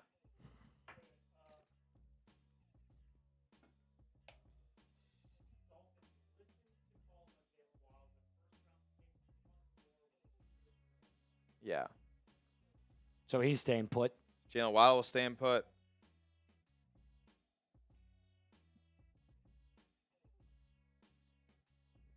Not great here. Oh, Dak. It's the pick. Yeah.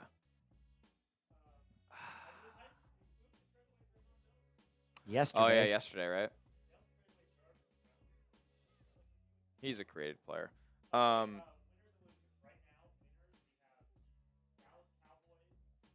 Yep. Yeah. Yep. I'd say the New York Jets are another. The new, just make it the New York Jets instead. Dallas Cowboys, New York Jets, and then the other winner is probably. Yeah. I get. Yeah. We could. Let's see what they're saying. Yeah. Yeah. Yeah. No, because the Jets They they are. have 5 first-round picks in the next 2 seasons. Yeah. Yeah. Wide receiver needy teams. The Yeah. Cincinnati Bengals. The Cincinnati Bengals.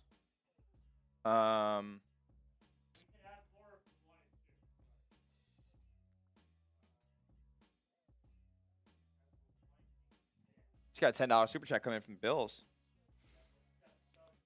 One more time, more hit time. that sub button if you're on Broncos Breakdown or on Falcons Today. If you are a huge fan of either of those teams, if you love what we do here, hit that subscribe button. We're going to make videos constantly for you every single day. If they make moves, if they don't make moves, we will cover it for you. Absolutely. Same goes here on the Bills Breakdown as well. We got 850 people watching. If you want free Bills content every single day, whether it be injury news, game previews, game recaps, takes about what's going on about the team, trade rumors, even though that's wrapping up here soon, but so much more. We're also live for every single Bills game day as well, doing some watch parties. So subscribe if you love Buffalo Bills and you guys want free content every single day. We do it here.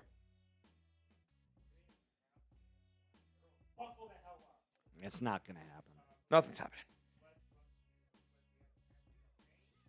Let's go. Space Storm 65 saying, would you rather have unlimited bacon but no... What is that? All right. Doesn't make any sense, unfortunately. But you're on our jersey wrap, my friend. Unlimited Stick around. games, but no games. That's crazy. Wish we could trade Z-Rob for Grub like I wanted, but I'll take a raffle for sure. Justin is an absolute ball knower.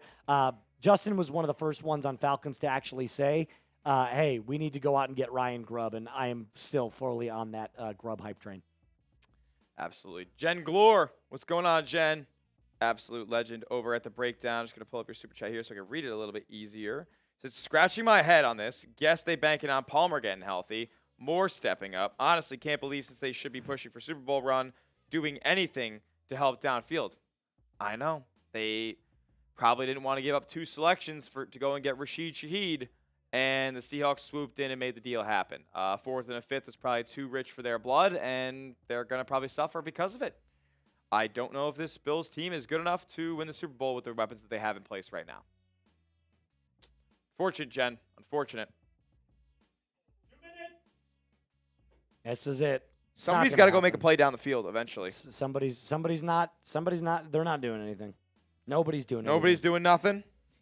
Falcons did nothing. Broncos did nothing. It's just crazy stuff, man.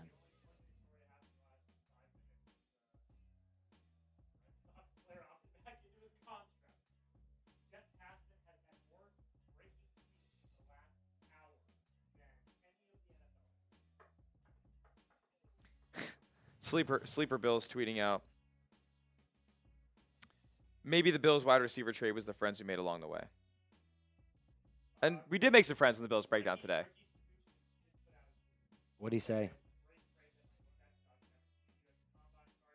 That's it. We're done. Yeah. Bills fans, I appreciate you. Scott came in with a $2 super chat. Appreciate you there, man. If you're a new subscriber on the Bills Breakdown today, I want to shout you out as well. Type new in the chat here before we wrap up on the trade deadline. It's a minute away. If you're a new subscriber on the Bills Breakdown today, let me know in the chat. We got one. We got one? Yep. Saints are trading offensive lineman Trevor Penning to the Chargers. Trevor Penning to the Chargers at the buzzer. So even the Chargers did something. They needed O-line with Joe Alt going down. Unbelievable, man. DJ Storm's a new sub. Campoli is a new sub. Roger is a new sub. Shout out to you guys. Choop is a new sub as well. Jose Ortiz, a new sub too.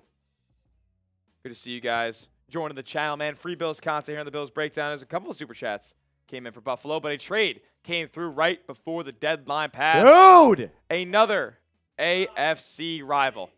Getting better.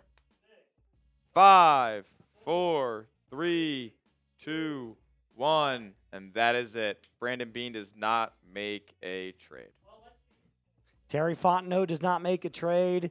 George Payton does not make a trade. Then we got John Rothstein tweeting about Donovan Dent right now. Nobody's tweeting about the Bills making a trade.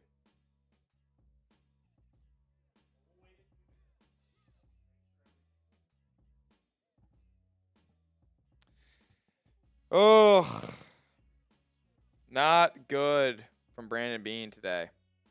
Not a thing. Wow, I'm so glad NFL Network is starting their trade special now after the deadline's already passed. This is why you subscribe, folks. They didn't do any coverage leading up. Not a single bit. Not a single thing. So bad. This is just... The trade deadline is over.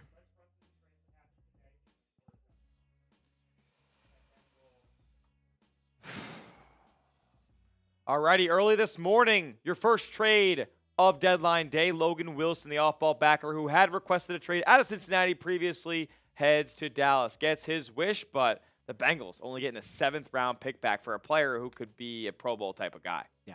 Not good. Jakobi Meyers ended up going to the Jacksonville Jaguars, a first receiver trade of the day. Our wide receiver needy teams did not make a deal as it stands right now, and Myers goes to Jacksonville for a 4th and a 6th-round pick. He had also requested a trade out.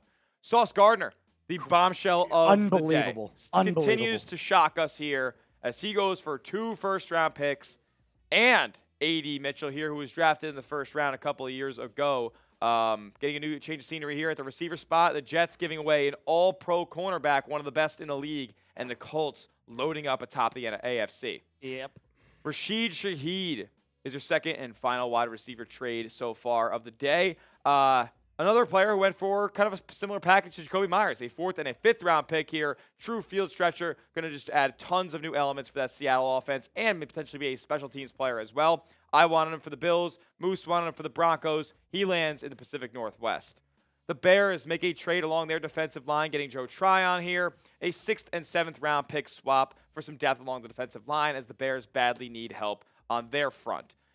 Speaking of fronts, I mean, oh my goodness. The Jets with a fire sale here, trading their 2 top defensive players in Sauce Gardner and Quinnen Williams in exchange for a first-round pick, a second-round pick, and a former first-round pick in Mozzie Smith, a D tackle over from the Dallas Cowboys. Another blockbuster deal. The Jets load up, get 5 firsts over the next 2 seasons, and some second-round draft capital, as well as some former players who were drafted in the first round in the past few seasons. And then the final trade, right before the buzzer came in, Chargers getting Trevor Penning after Joe Alt goes down. Rashawn Slater obviously out for the year as well. The Saints going to probably receive maybe a 6-7 pick swap or maybe a 7th-round pick in exchange for Penning. It's just frustrating if you're a fan of anybody that we cover here, Bills, Broncos, Falcons, because all of these teams have opportunities to either get better now or get better for the future, and they chose not to do any of that.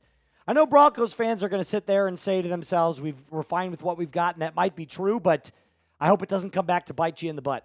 That's all I got to say. If you had to grade the trade deadline, what would you say? I thought it was fun at first, and in the last hour and 40 minutes, it was just nothing. So I'll give it a B, Smitty, but it's about all I can give it. I'd still probably give it a B+, just due to the marquee names that were dealt today. You had some of the guys who have been in Trayvon Mills and Jakobi Meyers and Rashid Shaheed go. Logan Wilson as well was a name that was long rumored to get dealt. But you also had some all-pro level players in Quinnen Williams and Sauce Gardner find new teams today, teams that are trying to contend in their respective conferences. Yep, no doubt. No doubt at all. I'm going to go with the B, but get your grades down in the comment section down below. If you're in the live chat right now for Falcons, Broncos, or Bills, or still on our main channel, make sure you give your grades down in the live chat below. The Orioles and the Cubs made a trade today, but the Bills did not.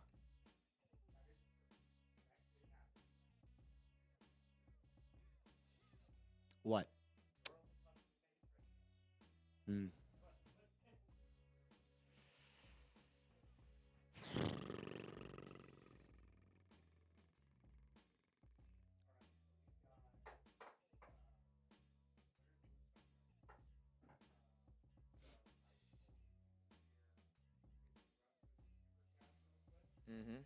And then jump in.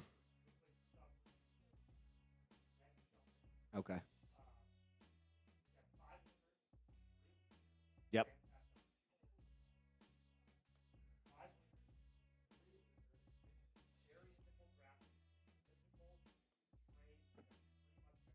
Okay. Okay. Yep. I'll do it. Yeah, I'll do it.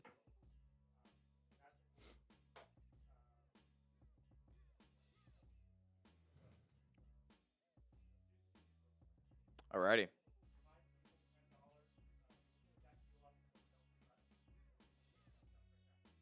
Sounds good.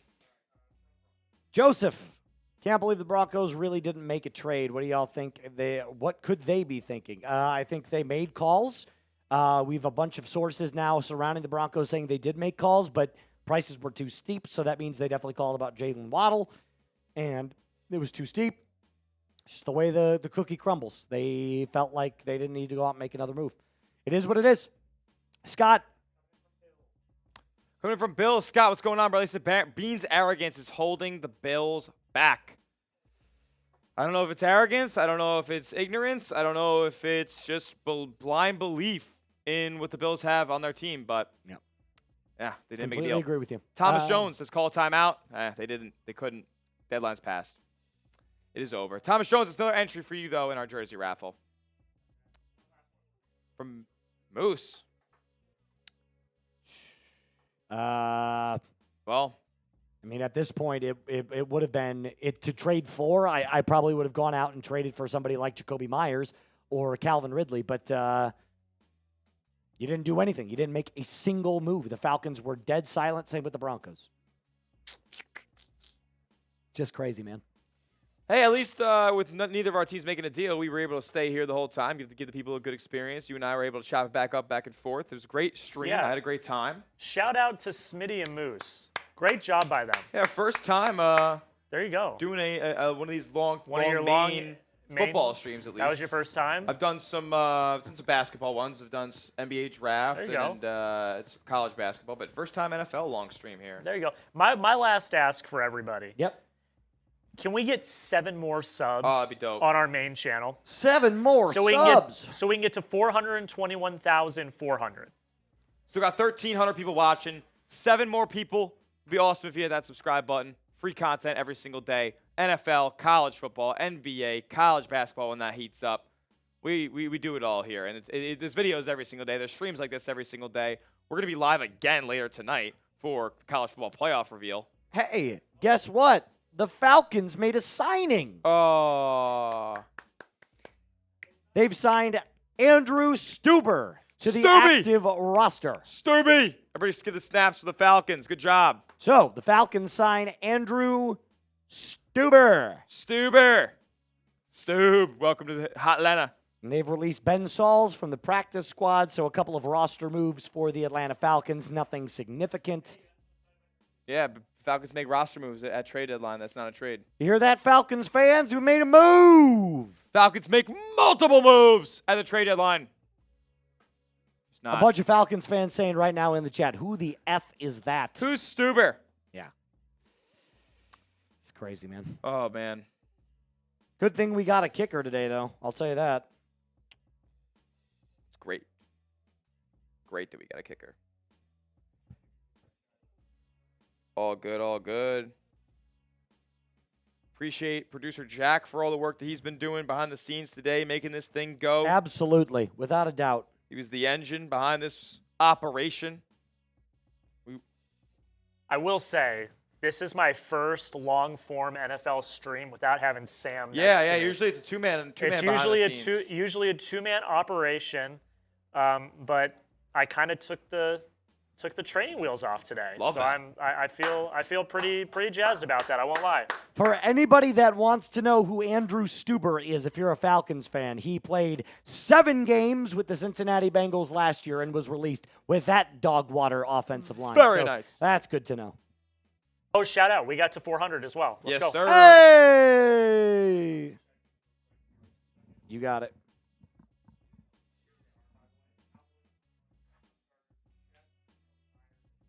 Yeah.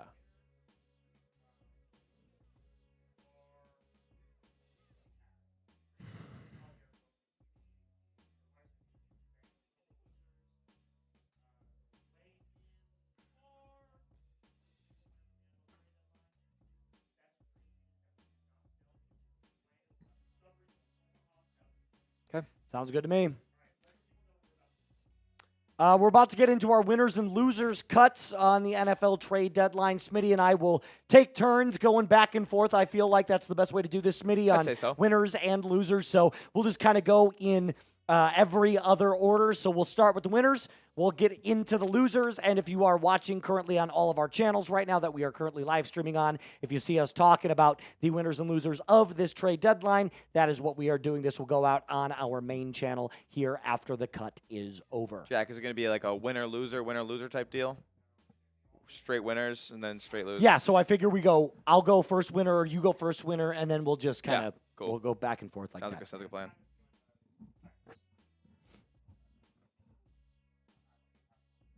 I like a soft script as well, my friend. By the way, if you're still watching on Broncos or Falcons, Moose_NFL is my handle on Twitter. That sounds good. Appreciate that, my friend.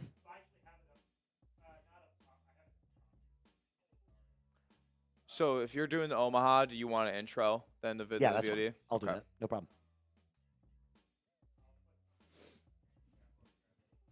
Appreciate that. On your way out from the Bills chat, we still got 340 people rocking and rolling with me. Give me a follow on X, the app known as Twitter, because that's what I still call it. Oh, I'm pissed. No. That's what I thought. I'm just upset. I'm very upset. Both of my teams decide to continue to let me down at the trade deadline. If you guys are on Twitter, give me a follow.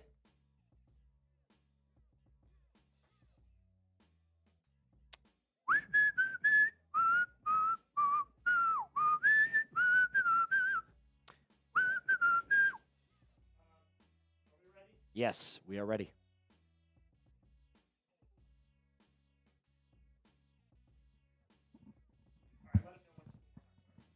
We're going to get into our winners and losers cut here on our main channel. So if you're watching on NFL Daily, or if you're watching on Broncos Breakdown, Bills Breakdown, or Falcons Today, that is what we are doing. This will go out on our main channel right after the cut is done. So if you see us talking about the NFL as a whole, that is what we are currently doing. We're going to go back and forth, talk about the winners and losers from the NFL trade deadline in 2025.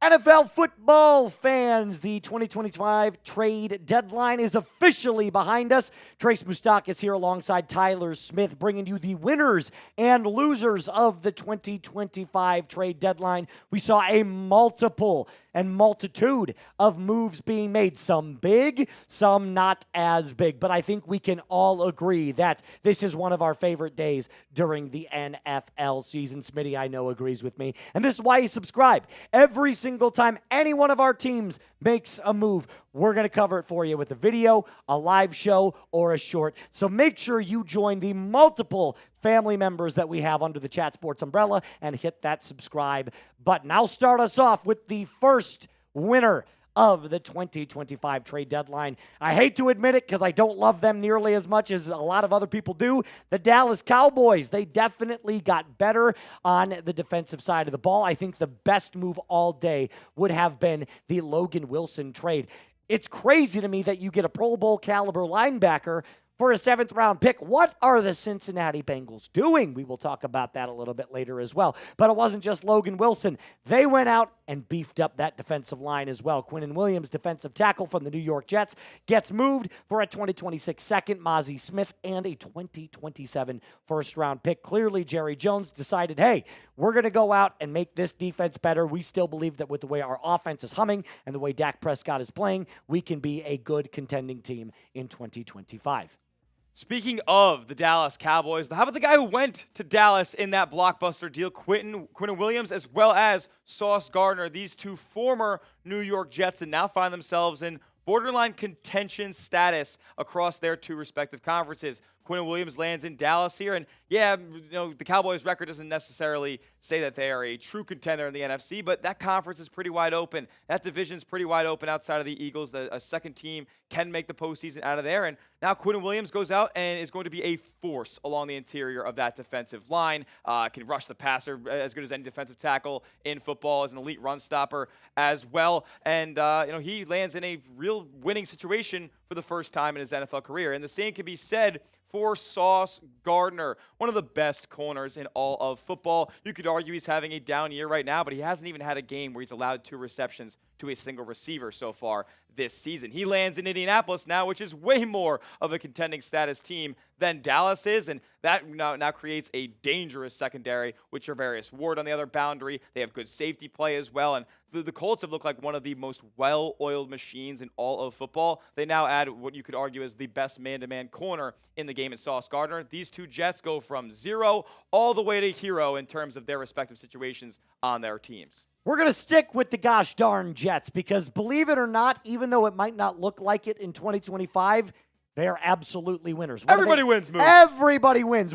You get a first-round pick, and you get a first-round pick. The Jets are stockpiling draft picks. This was the smart thing to do. Why the Jets are not a good football team in 2025. They know it. Breece Hall knows it. Garrett Wilson knows it. So what are they doing?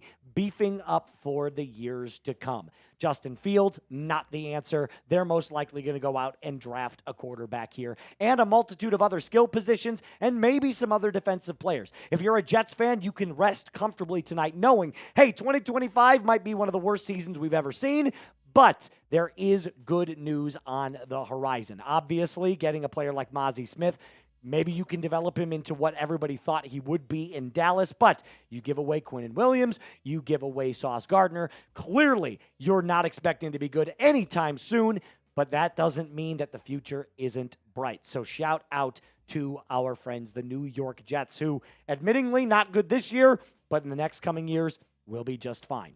Now, speaking of just fine and beyond just fine, things that are really good, The sponsor of today's show is our friends over at Omaha Steaks. And look, as somebody who has a birthday every single year, I don't know about you guys, I do. I get this as a really awesome gift from my aunt every single time I make a trip around the sun. Omaha Steaks is delicious. You can enjoy grass-fed, grain-finished, extra-aged, UDSA certified tender steaks, juicy burgers, and more game day favorites like wings, deli-style franks, and brats, and Philly cheesesteaks with Omaha Steaks. They offer unrivaled quality and variety, and every bite is backed by their 100% guarantee. Every steak is perfectly aged to maximize tenderness and hand-cut by master butchers in America's heartland. You can also, like I said, get mouth-watering burgers, chicken, pork, seafood, plus delectable desserts. Just make game day delicious with the official sponsor of tailgating. Visit omahasteaks.com and get $35 off with promo code NFLDaily at checkout. That's omahasteaks.com and promo code NFLDaily, NFLDAILY at checkout. Terms apply. See site for details, all of that in the comments and description of today's video. Let's stick in the winners category here and go to one of the receivers that was dealt on deadline day. Let's talk about Jakobi Meyers, who had requested a trade out of the Las Vegas Raiders at the beginning of the NFL season. And they had kind of said, we weren't going to end up dealing you unless we got a blockbuster offer. That didn't end up necessarily coming, but they did end up getting 2 solid picks for Jakobi Meyers here in the 4th and a 6th-round pick. The Raiders did, but Meyers now landing in a new situation in Jacksonville after Travis Hunter just went down. He's going to be on short-term IR here. Trevor Lawrence clearly needed some sort of weapon, and Jakobi Meyers gets out of a situation in Las Vegas, lands in Jacksonville, and it is going to be in a much better scenario than he would have been on the Raiders, where they're looking at a top 5 pick in this next NFL draft. The Jags, they're 5-3, could be looking at a postseason appearance as well. He gets dealt, he gets his wish, and the Jags get a little bit better as well. Last winner, chicken dinner. The Eagles. Howie continues to surprise all of us. They just get player after player after player. I don't know how they afford all of these guys, yet somehow they make it work. Jaylen Phillips coming before today. Obviously, Tank Bigsby earlier on this season. Michael Carter from the Jets as well. Jair Alexander. They just continue to add players non-stop. They truly believe that being aggressive at the trade deadline helps their team every single time they get close to winning a Super Bowl. They did it last year. They seem to be thinking that they can do it again this year. If you're a Philadelphia Eagles fan, in Howie we trust. If you're a fan of any other NFL team, you're wondering how on earth do they continue to get this done. I don't think the Eagles are the biggest winner. I'm going to say the New York Jets are, Smitty. That's going to be my answer. But this question is for everybody watching today's video, including my partner in crime, Mr. Tyler Smith. Who is the biggest winner from the NFL trade deadline? Let's move from the winners to the losers list now. And we had Quinnen Williams and Sauce Gardner as big-time winners because they are former New York Jets. Well, Breece Hall and Garrett Wilson are still New York Jets, so they land on the losers list here. Breece Hall had said to NFL media members that he had wished to be traded here at the deadline, and once we saw the Jets shipping off some of their top-end talent in Williams and Gardner, netting some first-round picks, stockpiling their assets over the next few drafts, well, you would think that maybe the next in line was one of Breece Hall or Garrett Wilson if they wanted even more day 1 and day 2 draft capital. Breece wanted to be traded. He did not get that wish. There were teams that had kind of been in the rumor mill on Breece Hall there. The Kansas City Chiefs had kind of been linked to him over the past few days and this trade deadline cycle, but he remains a New York Jet here, and that's not good for his prospects. The Jets are not a good offense by any means, and they're not going to win a lot of football games, so Breece Hall and Garrett Wilson are probably not very happy campers at this point. The next bit of losers. We're going to combo ourselves in this one. Wide receiver needy teams. Why on earth did no team of ours, the Bills, the Broncos, the Falcons, or any team that needed a wide receiver outside of, it looks like the Seattle Seahawks and the Jacksonville Jaguars, make a move, Smitty? Neither one of those two teams were the ones that we had heard from the Rossinis and the Rappaports and the Schefters of the world making calls on these available wide receivers, Jacksonville and Seattle. Now, the Jags I kind of get. They dealt with the Travis Hunter injury. They maybe had to reload a little bit. But Seattle, they've been looking great on offense, and they just get better with Rashid Shaheed, a name name I thought would be an excellent add to the Buffalo Bills. You thought would be an excellent add to the Broncos. The Steelers had called on receivers as well. None of them get one today. None of them get one today, and I don't want to ever say that the trade deadline move is going to be what puts you over the top, but I will say this. There is bound to be at least one fan that if one of these teams makes a deep playoff push and then loses in spectacular fashion, somebody's going to bring it up. You didn't do anything at the trade deadline, so it could come back to bite you in the butt. Let's talk about that last one, Smitty. I think we could tackle this one together since it's the last loser. I don't know what they do well outside of offense. The Cincinnati Bengals, what is going on? Yeah, I mean, outside of bringing in 2 alpha receivers, I mean, and drafting Joe Burrow over number 1 overall, which was kind of a no-brainer, I would think. You know, of course. Record-setting college season. They do nothing right. They can't build an offensive line. They can't build a defense, really, that's worth a shit. And when they do have good defensive players, they ship them off for absolutely nothing. They deal Logan Wilson here for a 7th-round pick. It's just insane. I know he requested a trade, but you couldn't have gotten a 6th. Like, really? Yeah. You can't tell me that 30 other teams, if you eliminate the Cowboys and the Bengals from this, would not have called and said, we'll give you a 5th or a 6th for Logan Wilson. I'm sure Brandon Beane of the Buffalo Bills didn't even know that Logan Wilson was available for a 7th. That's just crazy. Bad business done by the Cincinnati But the Bengals. Cincinnati Bengals will continue to bangle. They do one thing really, really well, offense. Everything else, in the toilet. But that's exactly why you subscribe, right? Every single time that we have a take on any move that happens, we will make a video for it. So hit that subscribe button and also tell us what's the best trade candidate that was not dealt. I think the answer is obvious for me. It was Jaylen Waddle. Smitty, you can give us your final thoughts on that. Yeah, maybe a guy like Garrett Wilson, maybe a guy like Brian Thomas Jr., who was in a couple of rumors as well. But yeah, Jaylen Waddle, we heard that the Dolphins listened to calls on him. He did not end up getting dealt today. Who do you guys think it was? Let us know in the comments section. Make sure you're subscribed here to Chat Sports for the latest and greatest in the NFL the rest of the season. Awesome. All right. Dope. That's going to just about do it for us. Broncos country, Falcons fans. Bills Mafia. Bills Mafia. 2 soups. Run the races. Broncos Bodes, my boy from down under, mate. How's it going? He's from Australia. That was filthy. That was really bad. That was good. I thought it was good. Oh, you thought it was good? I thought it was good. Oh, you thought it was good? Maybe All right, he I'll doesn't. take Maybe he doesn't. Well, maybe he's actually said it's not bad. Okay. He's like, as someone who lives in Australia, it's not bad. He says, don't stress, Moose. Pat Bryant is going to be a stud. Be patient. I know, but, okay. We're fine. We're good. Appreciate you, Broncos Boats. Rich. So I take it the Broncos didn't do anything. Nothing, Burger. Zilch. Nada. Nothing on Broncos, nothing on Falcons, nothing on Bills. Nothing from these 2 dudes right here standing side by side together. Unfortunate. That's all I really got for you until we hit this duck race or wheel spin, whatever we've decided that we're going to go do. Jack, I'll leave it to you, my friend. Yeah, You get to pick. surprise us. Duck race or wheel spin? Surprise, surprise. It's coming. All good, all good. I know some of my Bills legends are in this jersey raffle. Thomas Jones in there a couple of times. Jennifer Glore. Vincent Clatter in there as well. Ryan LaRue. Got a bunch of names in there from the Bills breakdown. So hopefully you stuck around because you got to be here in order to collect your prize.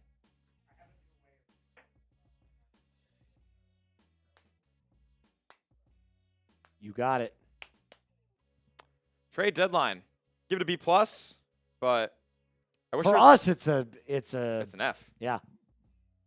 I'm so upset. I just like, why? Why nothing? Bro. Why not a single move was made? Bro, the Bills are out there running Keon Coleman and Tyrell Shavers. The Broncos have Jaleel McLaughlin, who has 1 carry on the year. Why is he you on the couldn't team? even trade that for, like, he's our 4th string running back. Why is he on the team? Get him out. Who's the 3rd string guy? Tyler Bidet. Oh, yeah, he was actually pretty good last year. Yes. So we got a Ducky. Shuffle off Jackson to do Buffalo. Couple shuffs. Couple shuffs. Couple shuffs, baby. Yeah. Yeah.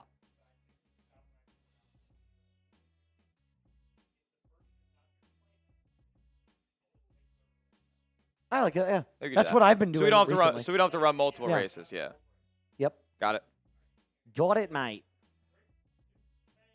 And the Ducks are swimming for an NFL jersey of your choice. A minute on the clock. Who is going to come out victorious? I don't know about you, Smitty. I usually don't start getting into the nitty gritty on the call until 30 seconds. Until 30 I like to just kind of let it breathe. I'll tell you what. If you are Jack right there, you do not want to be in that spot, and you do not want to be in football spot there either.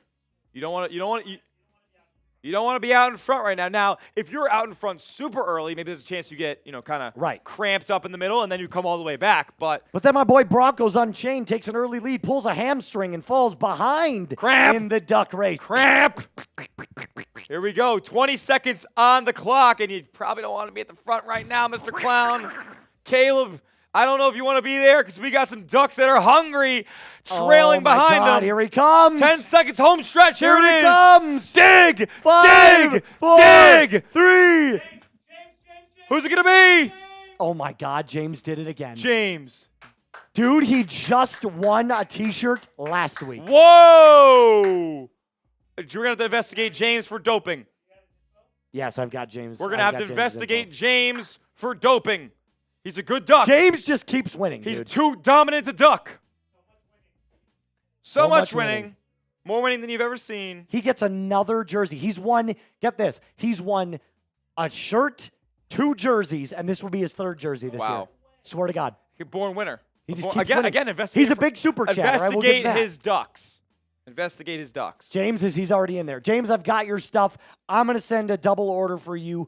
Bonick shirt coming your way and a jersey of your choice. Just send me a message on Instagram. You've got my stuff, and just let me know what jersey you want now on top of that, because holy cow.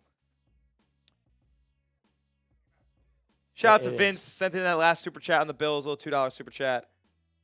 Appreciate you, bro. Yep. All right, boys and girls. Broncos country, Falcons fans, remember to rise up and always be cool. Broncos country, little mile high salute to you. Smitty. Bills Mafia, be good, do good, God bless, go Bills, and appreciate you guys for joining our trade deadline coverage today. Moose, it was great working with you, my friend. You Jack, too, my guy. Thank you for the work you did behind the scenes, and keep us locked in here at Chat Sports, man, for the latest and greatest on the National Football League. Oh, and everybody watching on NFL Daily, also, thank you so much for joining us. We appreciate your contributions to the channel, helping us get to 421,000 subscribers. Legendary. Yeah, it's a lot. It's Legendary a lot. It's good stuff. We cooked. We're cooking. We're cooking. The Broncos, Bills, and Falcons might not make moves, but you know what? Chat Sports. Smitty and Moose and producer Jack also. We make moves. Just a reminder for everyone on Maine. I believe we're going at 6:30 Central tonight, I believe. 6:30 Central, 7:30 Eastern. Myself, Joey Peterson, Harrison Graham will be live for the first college football playoff rankings. Don't miss that. That's also a lot of fun, so don't miss out on that one. Let's go. All right, that's going to do it for us. As always, my friends, be cool.